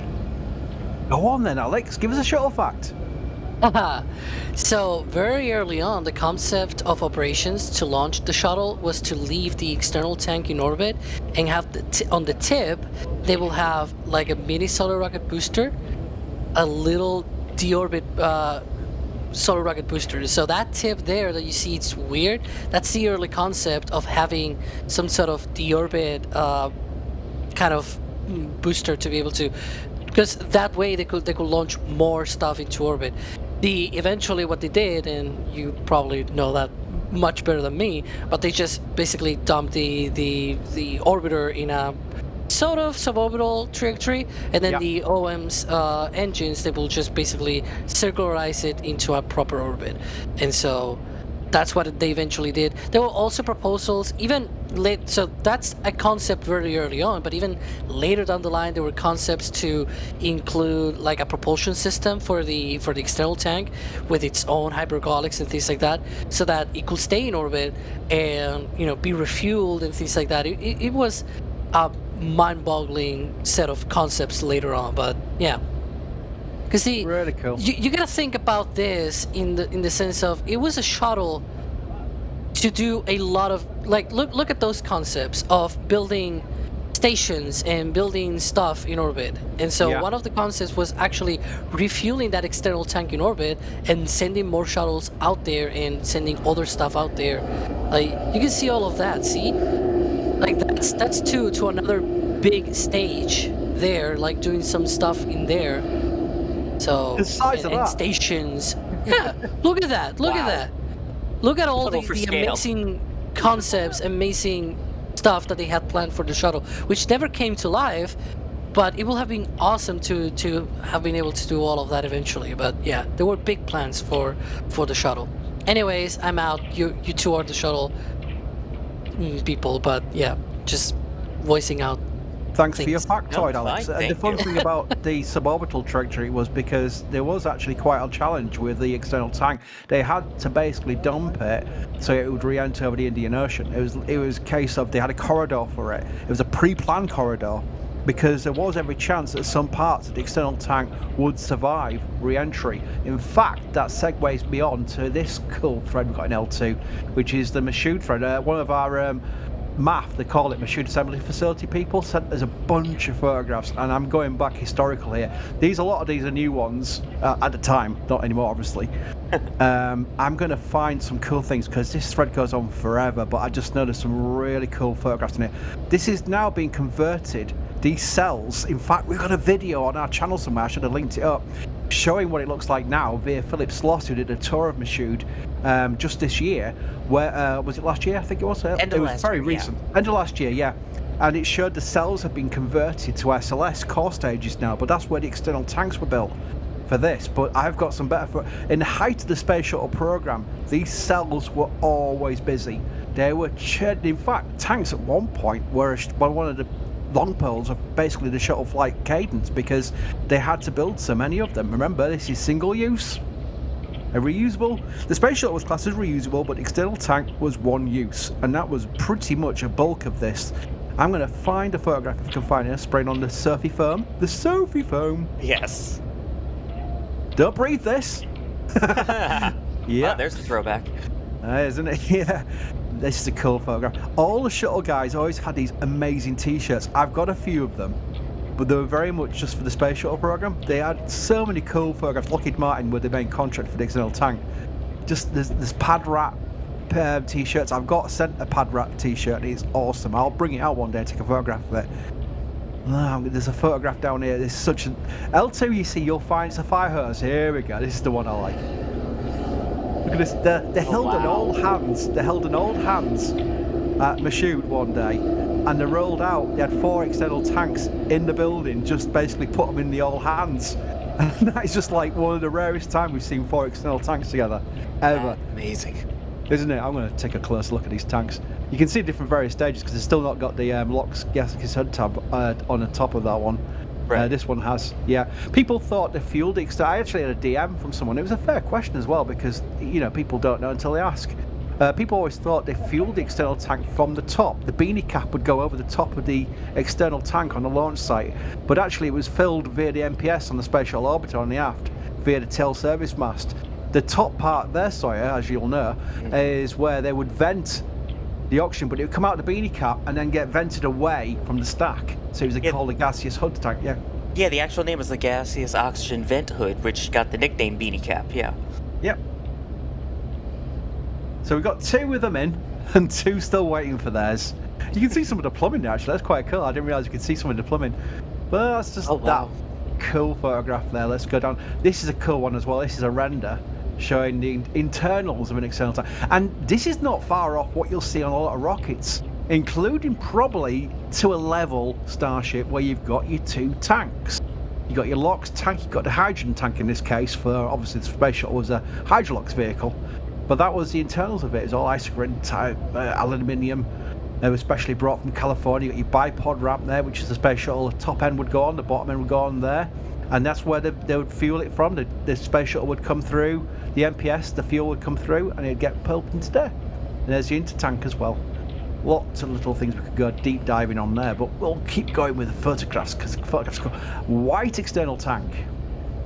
Let's talk about the story of this, shall we? Yeah, STS-1 and STS-2 had white external tanks painted, and then they gave up on it. I don't know if you want to talk about the reasoning of the painting of the external tank, Sawyer? Yeah, so the original external tank was the white paint, which originally was meant to kind of protect it from the UV light and all of the sun stuff shooting at it, basically, during its extended time on the pad. But turns out that wasn't really as much of an issue as they thought it was going to be, and it added about 600 pounds of weight. So as STS-3 came around, they said, you know what, we'll just stick with the foam's natural color, which ends up orange. That's right. I said that's right. Of course it's right. Sawyer's right telling you it. I believe Space that Shuttle. was... We're both Yeah, good on this. exactly. I do believe that is the first tank. That was for STS-1. That's why they had such a large amount of people out there for its rollout, its debut rollout. So that is the first tank they had for STS-1 with Columbia. Keep going down. More cool pictures. I mean, these are quite rare to see now. Luckily, Philip got that tour and got to see a lot of things like this for SLS, but SLS is a lot more high-tard now. I don't know why NASA's scared that China might steal the plans for SLS, because it's a bit of an expensive rocket to steal. But you get lots of internal views here, and of course this is fine these days because it's not like they're you can see the date of this by the people's trousers. These suits are not exactly modern, are they? Let's face it. These are all the bosses, and that was actually a real sized poster for an external tank. This is when the shoot first opened, and I remember an old shuttle guy telling me, saying they didn't really understand the size of the external tank until they put this poster on the wall, which was real life size, with scale, perfect scale size poster, and they went, okay, it's big. So that is a true story I got told by one of the old shuttle guys who worked at the shoot. The tank itself is, what was it, about 50 meters? A little under? Yes, yeah. From tip to tail? Yeah. The irony is, I mean, we talk about big rockets and whatever. Starship on the right-hand side right now is just dwarfing everybody. For scale, it's hard to comprehend. This is a cool place, Mashoud, I must admit. During the end of the Space Shuttle program, they actually filmed several movies inside there because they're taking all the equipment out for Shuttle and waiting to put the equipment in for SLS, which is slightly different equipment. And they actually, it was one of the G.I. Joe movies that came out that was filmed inside there, inside the Mashoud assembly facility. True story. They actually hired it out to a movie crew to use the facility. I don't know what scenes were in it. I've not even seen that film, but I know it was hired out for several scenes of that movie, and they just used the vast expanse of the factory floor to do whatever they were doing in that movie. If anyone's watched G.I. Joe movies, I think it was the second one. They used the film in there. Maybe you could spot some kind of scenes where they're involved inside the factory, because that's what it was. And this is going back to the early days of testing. Look at this, Dennis. Not just engine testing, yeah. Not just engine testing. They that was used the it stacking testing, wasn't it? I don't know if they had a full stack at Stennis. Can you remember? I'm pretty sure what they did though at Stennis was they had the stand early on to test the lifting procedures for what they would end up doing in the VAB. Ah, right, yeah. I was because I know they used the mock-up and Enterprise at the Marshall Spaceflight Center for that element of VAB testing. I know there's a picture, which I'll have in L2 somewhere, but I haven't got the thread open, where you can see, I think it was Enterprise, or at least one of the Pathfinders, being lifted up to a massive tower at the Marshall Spaceflight Center and lifted over, and that was practice for the VAB lifts, which they basically it was well worth doing because they took a lot of effort to get that right. By the way, while we're talking about external tanks, I think a lot of people don't realize that, you know, we talk about variants and blocks and things, that there were 3 different versions of the external tank. Fire away, Sawyer. Well, you had the original one for the beginning of the flights, and then they found a way to make it a little bit lighter. So they called it the lightweight tank, the LWT. And then following Columbia STS-107, they went up to the... Or sorry, no, it was... I think it was pre-STS-107, was the beginning of the super lightweight tank, the SLWT. Yes. And it was all good because this was pre-ISS, and they needed the extra capability to even envision that plan, because a lot of the ISS payloads were extremely heavy. And it also helped the Hubble servicing missions, because the Space Shuttle would use all of its prop going uphill to get to that orbit for Hubble, because it was a much higher orbit than the ISS. And they had extra risks, by the way, with MMOD. People asked what were the biggest risks for Space Shuttle. It was launch, re-entry, and MMOD, which is micrometeorite orbital debris, which is basically bits of space dust, well, even bigger than dust, should we say, that could impact the windows or the TPS, and that would be a major issue if they got major damage from that on orbit. And it was a more risk at a higher orbit with Hubble servicing missions. But yeah, they would use all their prop to get there. It was literally like the extreme of the Space Shuttle. People go, how high could the Space Shuttle have gone? There you go. That's pretty much it. I just saw this randomly in the Mashoud thread. It's from Vandenberg, Slick 6. Yeah. I'm sure I've got a thread because I recently bumped it, so I know it'll be on page 1. We have lots. By the way, people think, is that all you got? No. We've got several pages of several threads. My eyes. Here we go. Let's see if I can spot. There we go. There's one of them at least. I know the construction photographs for Slick 6 Vandenberg. This was going to be Space Shuttle Discovery's new home. She was going to move permanently from Florida and live in Vandenberg doing DoD missions for the polar orbit. So they built this. They literally took what was formerly a very small launch site. I did an article on it. I should know more about the history, but this is what they do. They basically made it into a shuttle launch site. And it was pretty sad that the reason why it never became a shuttle launch site is because of Challenger. When Challenger was lost to DoD, the US Air Force said, I think we'll stick with Titan.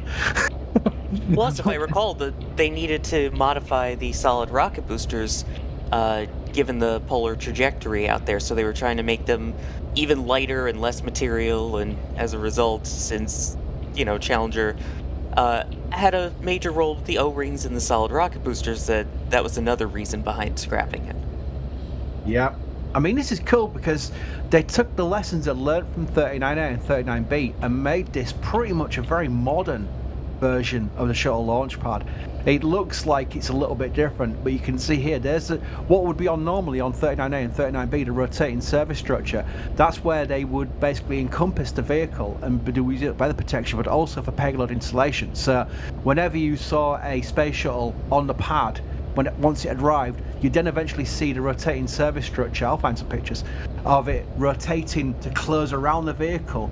That provided protection, work access and what have you, but also the payload would usually go into the RSS before it would rotate. So once it had encompassed around that part there, I'll highlight it again, 1 second.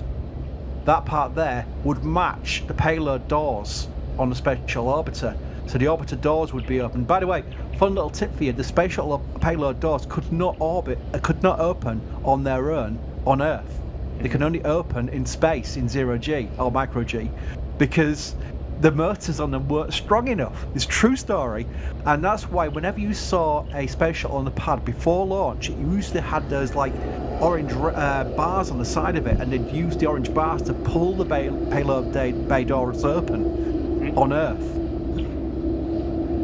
Yeah, it's amazing how they managed to do that. Similar to the landing gear doors as well. They had to manually close those. Once that dropped, you couldn't retract it like airplane landing gear. I say to Jack all the time, Slick 6. I love 39A, I love 39B, I love Starbase. But I would love to just be on. I don't think you can really access too much of it because it's like an Air Force base, but if there was ever an opportunity to stand on one of these hills and look over at Slick 6, I would say thank you very much because it's an amazing place and it still doesn't look different today. I mean, it was taken over by ULA to launch Delta Heavy launches, which has now stopped. US Air Force has officially said in a press release, because we wrote it up, that Slick 6 has been taken by SpaceX. SpaceX has yet to release any press release of their own yet, which I take two ways. One, because they've not totally decided what they're going to do with it yet, and that opens up the possibility that it could be a West Coast Starship pad. Now, I am speculating there, but there's a fair chance this is such a big area that it would work. They've already got their Falcon 9 launch site at Vandenberg. That place can launch Falcon Heavy. It was originally designed for both. So why would they spend as much it would cost to convert it for Falcon Heavy from the West Coast, especially with Starship coming online, which will be their main launch vehicle going forward? I've got every hope that's going to be a West Coast site for Starship. Polar Starship launches, I can only imagine. Just imagine. I tell you what, I can literally hear in my earphone, without him actually being on comms, Happy Jack noises. Because, can you imagine Slick 6 with a Starship tower suddenly rising out the ground. We're like, okay, game on. I would say at that point that the West Coast wouldn't be as bad if that was Oh, I what tell they you, added. yeah, I tell you what, that's absolutely true. Random shuttle missions. Let's do random shuttle missions because I had Ooh, one yeah. open. Yeah, STS-41G. We have pretty much every mission, I do believe, and yes, some photographs. I found this one photograph on NASA's Flickr historical site. Yeah, you will probably find the occasional one. Don't hold us to some exclusivity. Just the majority of them we get donated to us, literally. I know several of these mission threads where a person has gone into their grandfather's loft who worked on the space shuttle program and said, I've got this bunch of photographs, and scanned them digitally and sent them to us. There's absolutely no way they are on a NASA Flickr site because they have literally got them. I mean, this is probably an example. Just looking at the resolution of it, that might be one of these threads. But this is just cool that it's going through a mission. 41G. Do you want to Google it? So I That was work out which one Challenger, right? Let's hold up. Hang on. Oh, is it hiding a name? Yes, it is hiding a name. Oh, this will be one. It looks like Challenger. Challenger. Yes. There we go, yeah. Again, like you being able to identify shuttles by some of their I markings. can't see today for some reason. But yeah, that mission actually had the first crew with 2 women on it, with Sally Ride and Kathy Sullivan. Here we go. And now let me see, commanded by Bob Crippen. Nice. Where's Bob? There he is. There's Bob. Hey, hi Bob. Bob, by the way, Bob Crippen is amazing, as you'd imagine. But his speech for the loss of Columbia, it was stunning. It's on YouTube. He basically did a trip, because there were so many tributes to the crew, and rightly so. And he did a tribute to the crew as well, but he did a speech at KSC totally about Columbia. And I mean, if you love Shuttle, it drew you to tears because he was just being like us, a Shuttle fan. And he was talking about how she protected him and John Young during STS-1. The greatest flying electric machine is how John described her. He was one of his lines, and he goes, she was a little heavy in her aft end, but we can all relate to that. He was making it so humanized. It was a lovely, lovely tribute. It just showed the kind of like the way that these astronauts, and the engineers especially, care for the vehicles. And I think that's probably helped the success of the ones that have been successful be so, because that kind of dedication. I've got so many stories. I'll have to write them down to remember them, but so many stories of people saying they treated the orbiters like family members because they got so associated with them, which is natural in a workplace, but also because they knew the importance of what they were doing as well. I know astronauts who have visited the retired shuttles and taken their families with them and said, I told my son that this is what kept me safe in space. And you start getting the shivers down your hand because you're thinking, wow, okay, this now means a lot more than I like the space shuttle. This is like really important that he's telling his kids that he was kept safe by this vehicle. He's pointing out now retired in exhibition. I mean, that is crazy. Yeah, I mean, I've asked some of the astronauts if there's any differences between the orbiters, and there is. There are people that have said that, certain orbiters are different on the interior, or they had a favorite spot, that kind of thing. It's always fun to hear that. And also, this one was the 3rd mission to carry an IMAX camera, so some of the footage from this mission is in The Dream is Alive, which if you haven't seen that, it is unbelievably stunning. So the launch footage and some of the mission footage, including the spacewalk done by Kathy Sullivan and David Leesma, is in there too. I just saw chat explode. SpaceX tweet! I thought, well, it's going to be pictures. It won't be anything information-wise. Here we go. Let's quickly interrupt the shuttle talk. We're showing these pictures from SpaceX. Always cool pictures. I'm sure they got a drone picture. Yes, of course they have. There we go. That SpaceX drone it's paid its worth, I tell you. It's both for engineering purposes. They do lots of checks with the drone, but they also take cool photographs. So here's the quick ones because SpaceX is going crazy. So we've had Booster 10's rollout picture there, and we've had Ship 28's rollout picture here. Very cool. Thank you, SpaceX, for interrupting our shuttle talk, but that's absolutely fine because this is a Starship stream. These photographs are cool. This is re-entry, and I'm going to It's probably unfair, but Sawyer, what do you notice there that obviously changed after Challenger? What besides the helmet and the flight suit as opposed to Pretty the much, pumpkin suits? no, exactly that. Sawyer. That is crazy, isn't it? That's how they basically were on board, and obviously since Challenger, they went to the big orange pumpkin suits, the ACES, which were more of a life support system. Again, probably in a notable way, such as maybe depressurization events at the most. But that is how they rode on the space shuttle during launch and re-entry, just in this blue flight suit, and it's pretty much just for show helmet. Yeah. Yeah, as opposed to the ACES, like you're talking about, ACES, the Advanced Crew Escape Suit.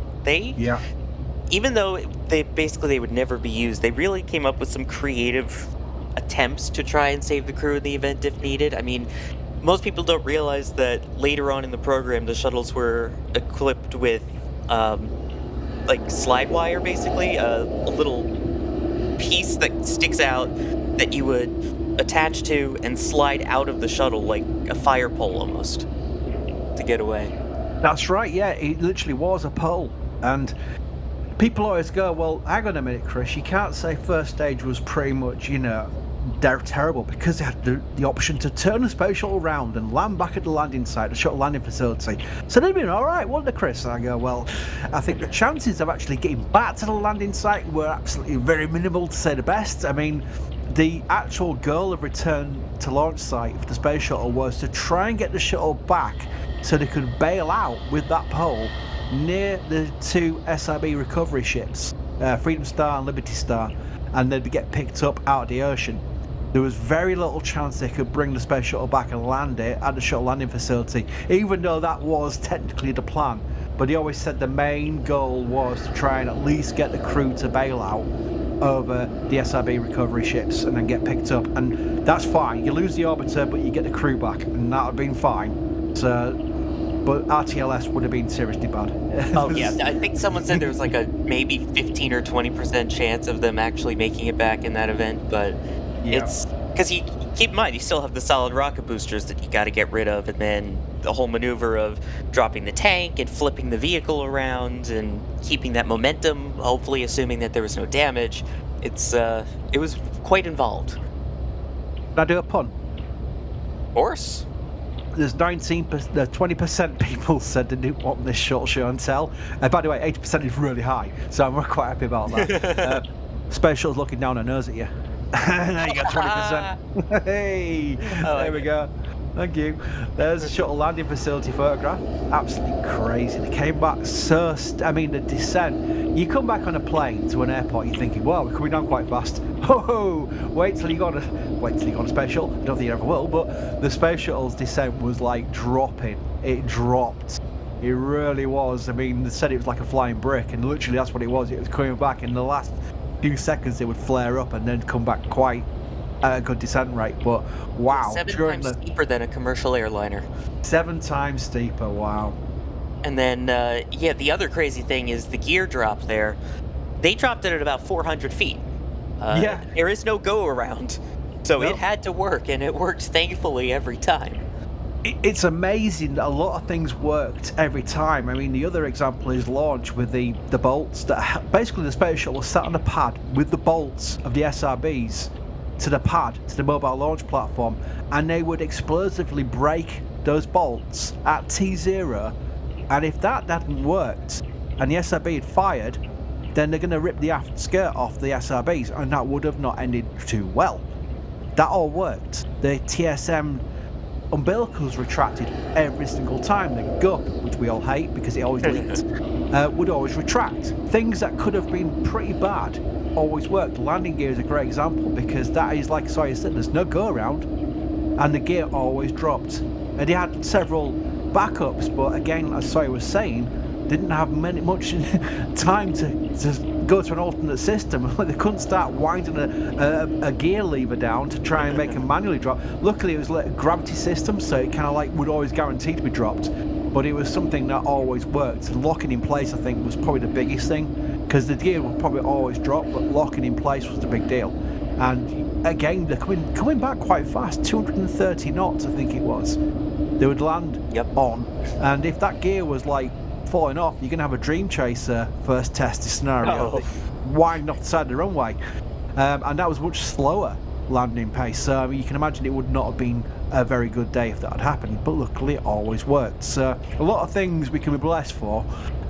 Again, I'm always so careful not to overly praise Space Shuttle, because not only its cost, the fact that it basically held NASA ransom on the budget because they couldn't think of anything else because they had no money for it, the fact that it was low Earth orbit, restricted, and the fact that we lost 2 vehicles and 14 astronauts. We can never forget that, and we always make a point every single year on the anniversaries of the 2 disasters to bring it out, because I do get a few people going, "You're a Space Shuttle fan," but I think the fact that, sorry, I don't know what your thoughts are on this, but I'm a Space Shuttle fan because it was so challenging and they made it work most of the time, that you kind of respect, when you get to know engineers and stuff, you understand that it's probably been an extremely hard lesson that humanity's learned that's going to probably pay off in the long run, especially on vehicles like Starship and going forward, going to interplanetary missions or what have you, because I think they had to go through the challenges of the shuttle to learn a lot to benefit the future missions of different vehicles. Yeah, I mean, it's called the most complex machine ever built for a reason. There are so many tiny subsystems and little features that all these engineers had to know inside and out to get this thing to work, to get it to fly safe. I mean, you just look at the number of switches inside the flight deck. It's crazy. I think it deserves the respect for the amount of work that went into it to get the product that you did. It's amazing. The fact that it worked mostly reliably, it's a marvel of engineering, and the people that worked on it are so proud of it that you can't not be proud as well. Yep, absolutely agree. Cool, Fergus. I've been through a lot of these threads at the time, but a lot of them I've not been through recently. Look at this photograph here. Riding on a big ball of flame. Literally. An aerial shot. Yeah. And that's above the clouds, I'm sure it is. That probably from a WB-57. It wouldn't be surprised. Yay! There's a bit of synergy, boys and girls. We just recently saw the kind of released WB-57 views of IFT-2 from Starship.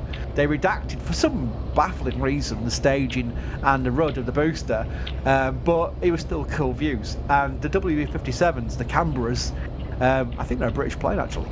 Someone plane expert in chat, please correct me if I'm wrong, but isn't the WB-57 like the Canberra, the British-built Canberra? Let me know. And there was the Space Shuttle had them all the time. There's loads of WB-57 photographs I've got in L2, and there's some out there in public as well. But yeah, just going through this mission in general, it's just really cool. Just look through it. What's this one here? I had another one open. A more recent photograph. Here we go. Philip Sloss. Now, you know Philip Sloss's articles for SLS because he writes these really long, complex interview articles which are like deep reads. They're really fascinating reads to do as well. Philip Sloss comes from us from the shuttle background, of course. Philip was there at the post-flight retire. There's the bars, by the way, I was talking about. Yes. There we go. On the Pale Bay doors. And by the way, Canberra, which was British. There we go, wonderful. But it's really cool because that is basically the bars they would use. They would pull them in the RSS, and that's how they'd open the payload bay doors on Earth, because they didn't have strong enough motors apart from in space. This is poor Atlantis. She's retired in this picture, looking a bit a bit sad. But the cool thing about this is the shuttle workforce said, I know, look, we've got our 2 vehicles, Endeavour and Atlantis. Let's bring them out and meet each other. This is cool. Nose to nose, dance off time. This is really cool, and it was a lovely event because both teams were out there for the. It was a planned day where they were going to swap places because the OPFs were already being converted for CST 100 Stream Chaser. So they had I think 2 OPFs and they kept one in the VAB before they were all flown off to their relevant places. Atlantis is now retired at the Kennedy Space Center Visitor Center. Endeavour is at California Science Museum, which we saw with Jack's live stream of the lift over to what will be a full stack display. It looks amazing. Yes. I can't wait to see that. Still saran wrapped at the moment, but yes. And Discovery's that I keep calling it Jules, but how do you pronounce it? At Dulles Airport. Dulles. At Udvar Hazy, yeah.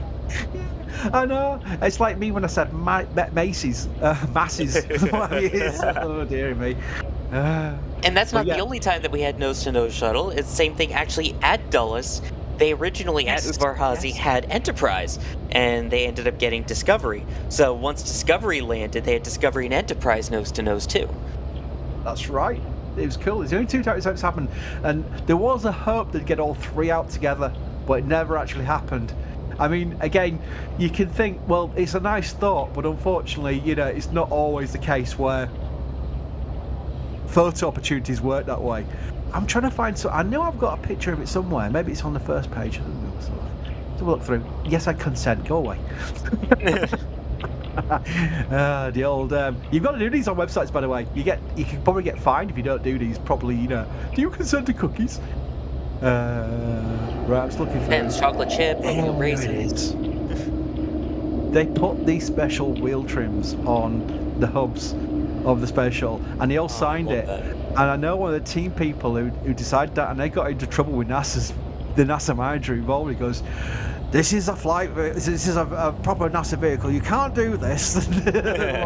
But it was fine because they're retired. Big Michelin tires, by the way. That's what Space Shuttle always used. But that was a cool thing, just doing this special artwork on the hubs. This is another indication of how much the workforce cared for the orbiters. They do little things like that. Remember the signs that always roll out. During rollouts to the VAB, head of missions, they'd have a banner saying, "We're behind you, Atlantis, we're behind you, Endeavour." They'd all sign the sign, and they'd roll out, they'd walk out in front of it, and they'd put that sign on the perimeter gates of 39B or 39A until launch. So it was all like a good look messages to the orbiter. Again, another indication of just how much they loved the Space Shuttle. They really had the dedication to that. I mean, same in the VAB as they were getting to roll it out. Just the attention to detail, all the "we're with you" signs. I don't know. It's just so exciting to see those. And if you've never seen one of the Space Shuttle tires up close, besides being large, you can tell the exact point where they touched down on the runway from all of the rubber that got torn away. And the other interesting thing is that there was a little competition that kind of went on within the astronaut corps of who could get the shuttle to stop the quickest on the runway, who had the shortest touchdown. I remember I was talking with Eileen Collins, and I think she won by the end of the program. I think she had the shortest landing. But if you look at the now launch and landing facility, they still have markings on the runway of where STS-133, 134, and 135 stopped. Oh, that's right. They actually did paint on the shuttle landing facility, and I'm sure they did it at in the same situation on the West Coast at Edwards Air Force Base. Dryden, as don't call it Edwards, it's Dryden. The same place. They would mark on the runway the main landing gear stop point and the nose landing gear stop point, and that would be painted on. But at the end of STS-135, they made it into kind of a plaque, and that's where you can permanently see it. And that was the final landing of the Space Shuttle, which was at KSC, luckily, which I think is cool. So yeah, that was a little show and tell.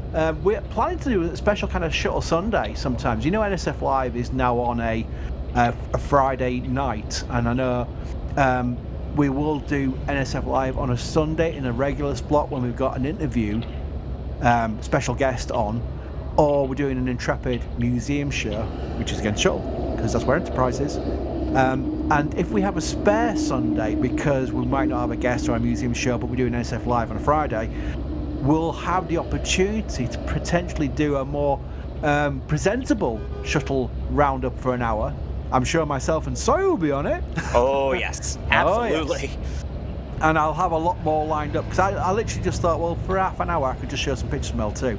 But we'll have videos, we'll have special documentation and what have you, because L2 is a lot more than just photographs. It really is a lot more than just photographs. And there's a lot we can do. I mean, I kind of did a pre-plan, and I thought, well, I've got enough content here to do about 10 shows at least. So there's enough where we could set up a special Shuttle Sunday on those spare Sundays, so stay tuned for that. But for now, I think we'll go back to Starbase, because I think we've probably used enough of our leeway to search a space shuttle on what is people clicking on a Starship stream. They're probably going, why are they showing space shuttle on a Starship stream? So we can go back to the normal views now, and then maybe we'll have the other presenters back on. If not, I'll stay around talking because I can know about Starship as well. Yeah, just a little bit. It's always fun to talk shuttle, and it's I think really fun to see the evolution of where we started with shuttle, with the most complex machine ever built and all that to get to low Earth orbit, to now this massive behemoth of a vehicle is actually flying with 33 engines, and the payload capacity of it compared to shuttle blows it out of the water. But it's fun to see the evolution. Totally great. Well, thank you for joining us on that, Sawyer. I thought if anyone's going to join us, I hope it's Sawyer, and you did. So there we go. And even Alex with his shuttle fact at the start there, that was a bit of a kind of like, where did that come from? Well done, Alex. So that's the thing, you see. You can say you know about shuttle. It's so complex and there's so much about it. I guarantee you there's very few people in the world who could say they know everything about it. I certainly wouldn't say that. But the more people we have who remember the space shuttle would be able to sort of like say, well, we'll combine it all together and we'll learn together, because it is 30 years of spaceflight we're talking about here. And that was a pad announcement. We'll let you know what it said in just a moment. It was, stop talking about space shuttle, I'm going to lift this thing soon. I'll settle for that. I mean, you got crews out there right now, it looks like, with a crane over there. Now maybe disconnecting the lines which pressurize it, which would be a good sign if that is the case. I'm curious if we've got our regular commentators back, because otherwise I'll keep talking. Yeah, we still also have a bunch of support in the queue that I can go through. Shall we go through that? Yeah, let's go through that, Sawyer. John Klein saying, OMG, is no one going to say anything about the plastic fluffing in the wind between the tower and the booster? My OCD is kicking in. You know, I kind of get that. It's not just you. Noah getting a couple items from the store here saying, thanks fellas, got me patches. There we go. We got the second flight test there and the first flight test patches. Wait till you see the third. Oh, you're gonna love it. That's right, Sawyer. We do plan it. It was always a plan. We're not holding things back on purpose. It's just the lift has been delayed more than anything. The whole plan is to do the IFT3 merch, as they call it, at That was stack. a good American accent. Was it? I can't do accents, so that was quite. Maybe I've just been listening to the people talking about it too long, and I've just copied their mannerisms. But yeah, that's what we're planning. It's always a plan to stick with that plan. Is at full stack we go. Full stack IFT3 merch release and go from there. By the way, the pad announcement was loud venting from the tower QD arm in 5 minutes. Is that good or bad news?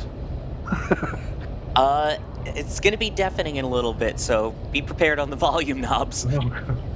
RC Horseman, thank you for gifting 10 Red Team memberships. Ryan, thank you for gifting a Red Team membership. Bideford, and we see her quite often as well, thank you for gifting 5 Red Team memberships.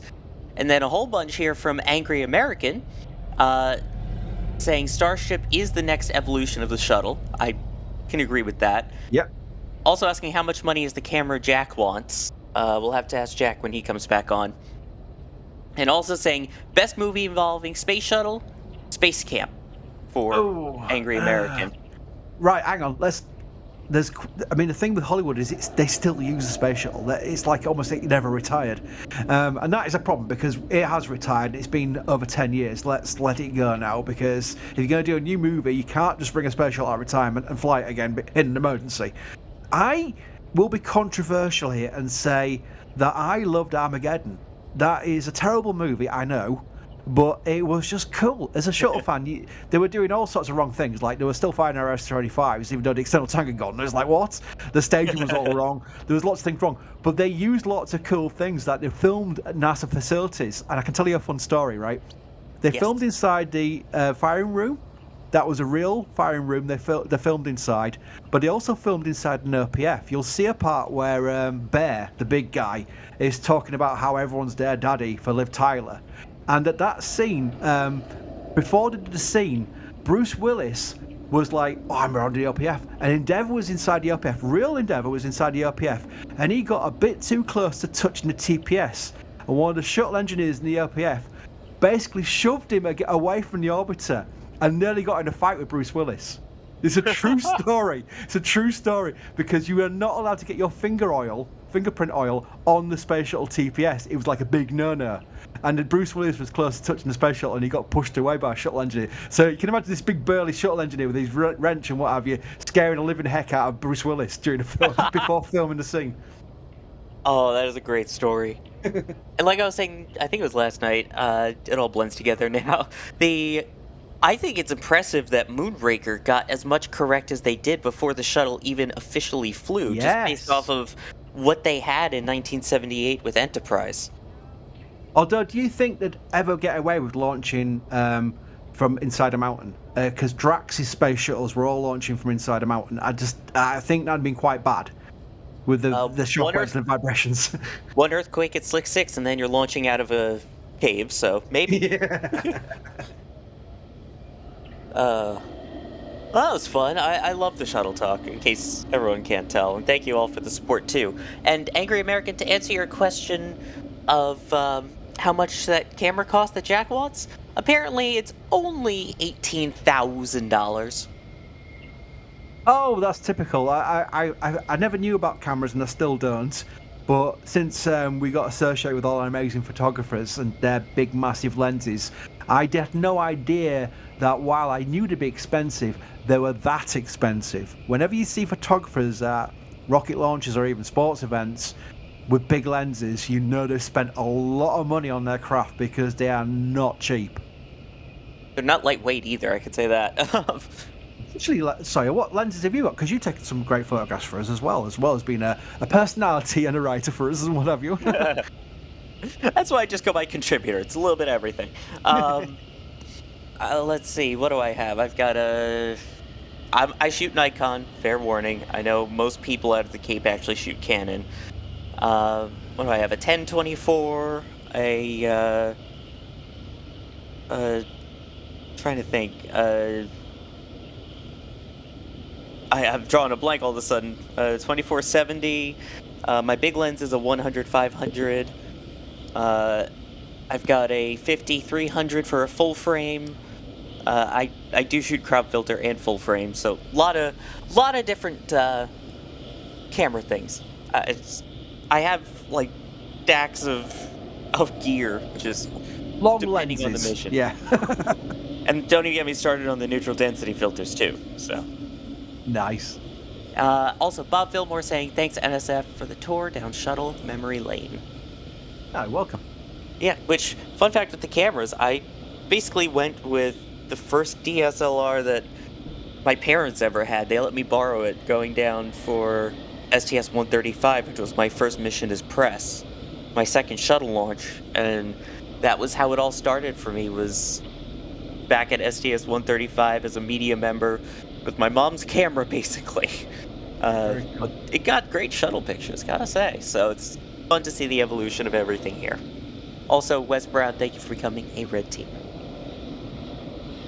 Yeah, thanks guys for the support, because, you know, especially with not a lot happening, it always happens, and I see regular names.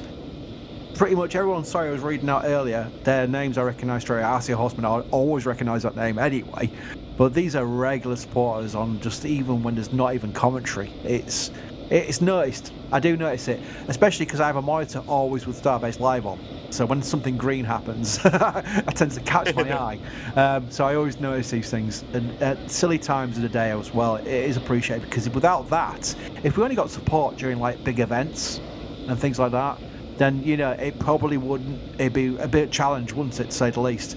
But because it's regular, it just helps us go out and get more stuff and to have all these cameras. Because all this is not cheap. These are not just like cameras stuck on a pole in the middle of Texas. These are out on our land, a lot of them. So they're actually big facilities as well, like solar arrays and power units and blah blah. There's lots involved with all this to make it work, especially with the internet being as it is down there. But yeah, and just another one. Matt's has been crazy today. Matt's has done a 20, and I saw 50s earlier. It was like Matt must have just got several hundred members for free. So if you've got a membership, by the way, and you said, where'd that come from? It's for free. Then it's likely someone like Matt, especially Matt, because he's done so many today, has gifted you that 1 month of membership for free. It's really cool. It's part of our community that is so cool that there's been so much gifting going on. I never see, even on massive streams on different subject matters, you never see this amount of gifted memberships ever. So it really is a cool praise of how our community is. My mouth's going now. It's okay. That happens after Shuttle talk. You just salivate wanting more Shuttle, so it's fine. That's fine. I think we're working on the plan now. We're either going to go. We have a plan actually. Oh, we do have a plan, do we? Yeah. Is DJ Kevin Michael Reed going to be playing some tunes? And DJ JK as well, apparently, and DJ KMR. Sounds like a Men in Black kind of joke. It's J&K. Yeah, just kidding. Oh, yes, yeah. That too, yeah. Telstar, thank you for gifting a Red Team membership as well.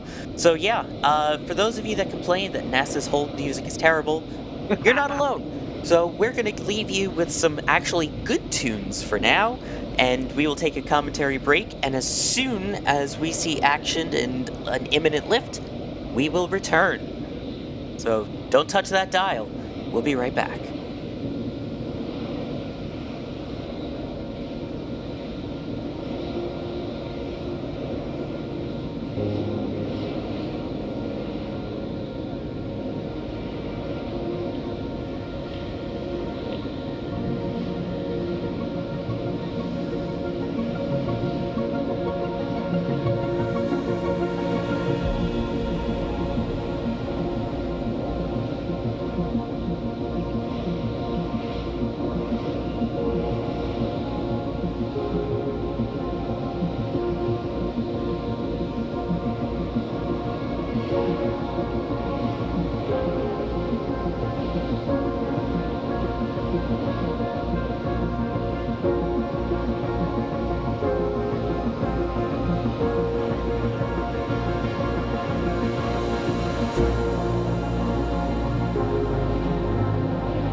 that was a banger.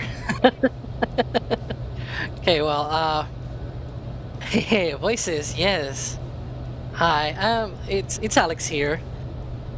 I actually wanted to come in here to give a little bit of an update to you guys. So we're waiting here for the lift. We've been waiting for a long time. And we're seeing here them already in the process of removing the press plate, the pressurization lines to the ship.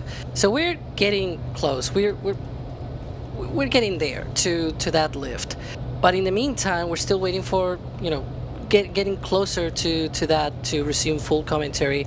But just to give you guys an update on where we are right now. And also we showed a booster at McGregor being loaded with propellants, and then a fairing passing by at SpaceX.live. SpaceX is very busy, as you can see. But yeah, I guess that was all the update. I guess they're waiting. We're waiting on them to approach the lift right now. So again, the press lines need to be removed before they lift. Once that happens, they can clear the pad, and then they prepare the chopsticks to do the lifting. So that preparation normally entails putting the little stabilizers in and preparing for the lift. They carry the weight and everything up into the ship, and so that's what we're waiting for. So once we're closer to that lift, which we're getting closer again, we're seeing that those pressurization lines being removed.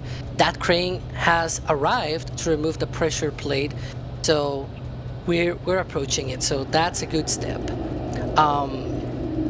Other than that, I don't think I've left anything else. So maybe the producer can turn on the music again and we can proceed with that. But yeah, commentary will resume just a little bit later once we're closer to the lift. That was your Raptor update, I guess you could call it that way.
Well, there was some calming music here at 7:45 p.m. Central.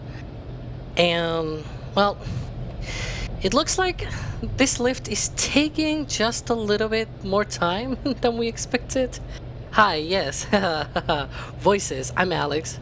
You know me already well. And I see all your reactions here in chat. And, you know, YouTube has this thing where if you go more than 12 hours, the stream just doesn't replay. You cannot come back and replay. And you know as well that we want you guys to be able to come back and watch it if you are wanting to do that.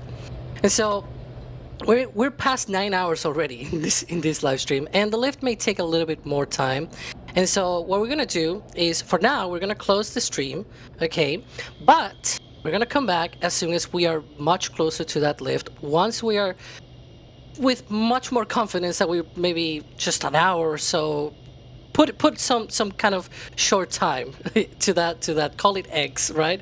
But once we are much closer, we'll come back with a proper live stream this time around, right? Because YouTube it's silly. That rule of 12 hours is just silly, but it's how it works, and so we gotta play with it. And so this is the decision that we have taken so far. Yeah, maybe the klaxon. Some people saying klaxon. Yeah, whatever. We'll get there when we get there. But in the meantime, that's gonna be our decision for the moment, and I guess this is sort of an outro of the stream. So should I go and like give thanks to everybody that has been on stream? Like, it was Jack, it was Sawyer, Chris, Trevor, I think it was also as well, me, and obviously thanks to you all for watching as always, and thanks also to Jay and Kevin, because they have been here in the background, pulling the levers, pushing the buttons, as Jack tends to say. And I don't know. Well, that was a nice music that they were putting together, DJ, Jay, and Kevin. But anyways, that's gonna be it, and see you next time, I guess.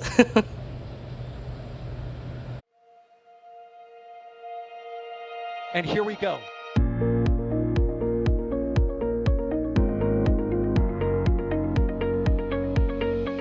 We have liftoff. Propulsion continues to be nominal. R68 chamber pressure looks good. Probably not. Roger, planet. Water towers fly! Yes! Tango down to nominal. Fighting downside FT off. Bring in FT off. It's orange! Oh my god! Oh my god! Decollage. What is it? Put that in the big bag, 343 unfolds to go. Indeed. We rise together, back to the moon and beyond. If the methane would be igniting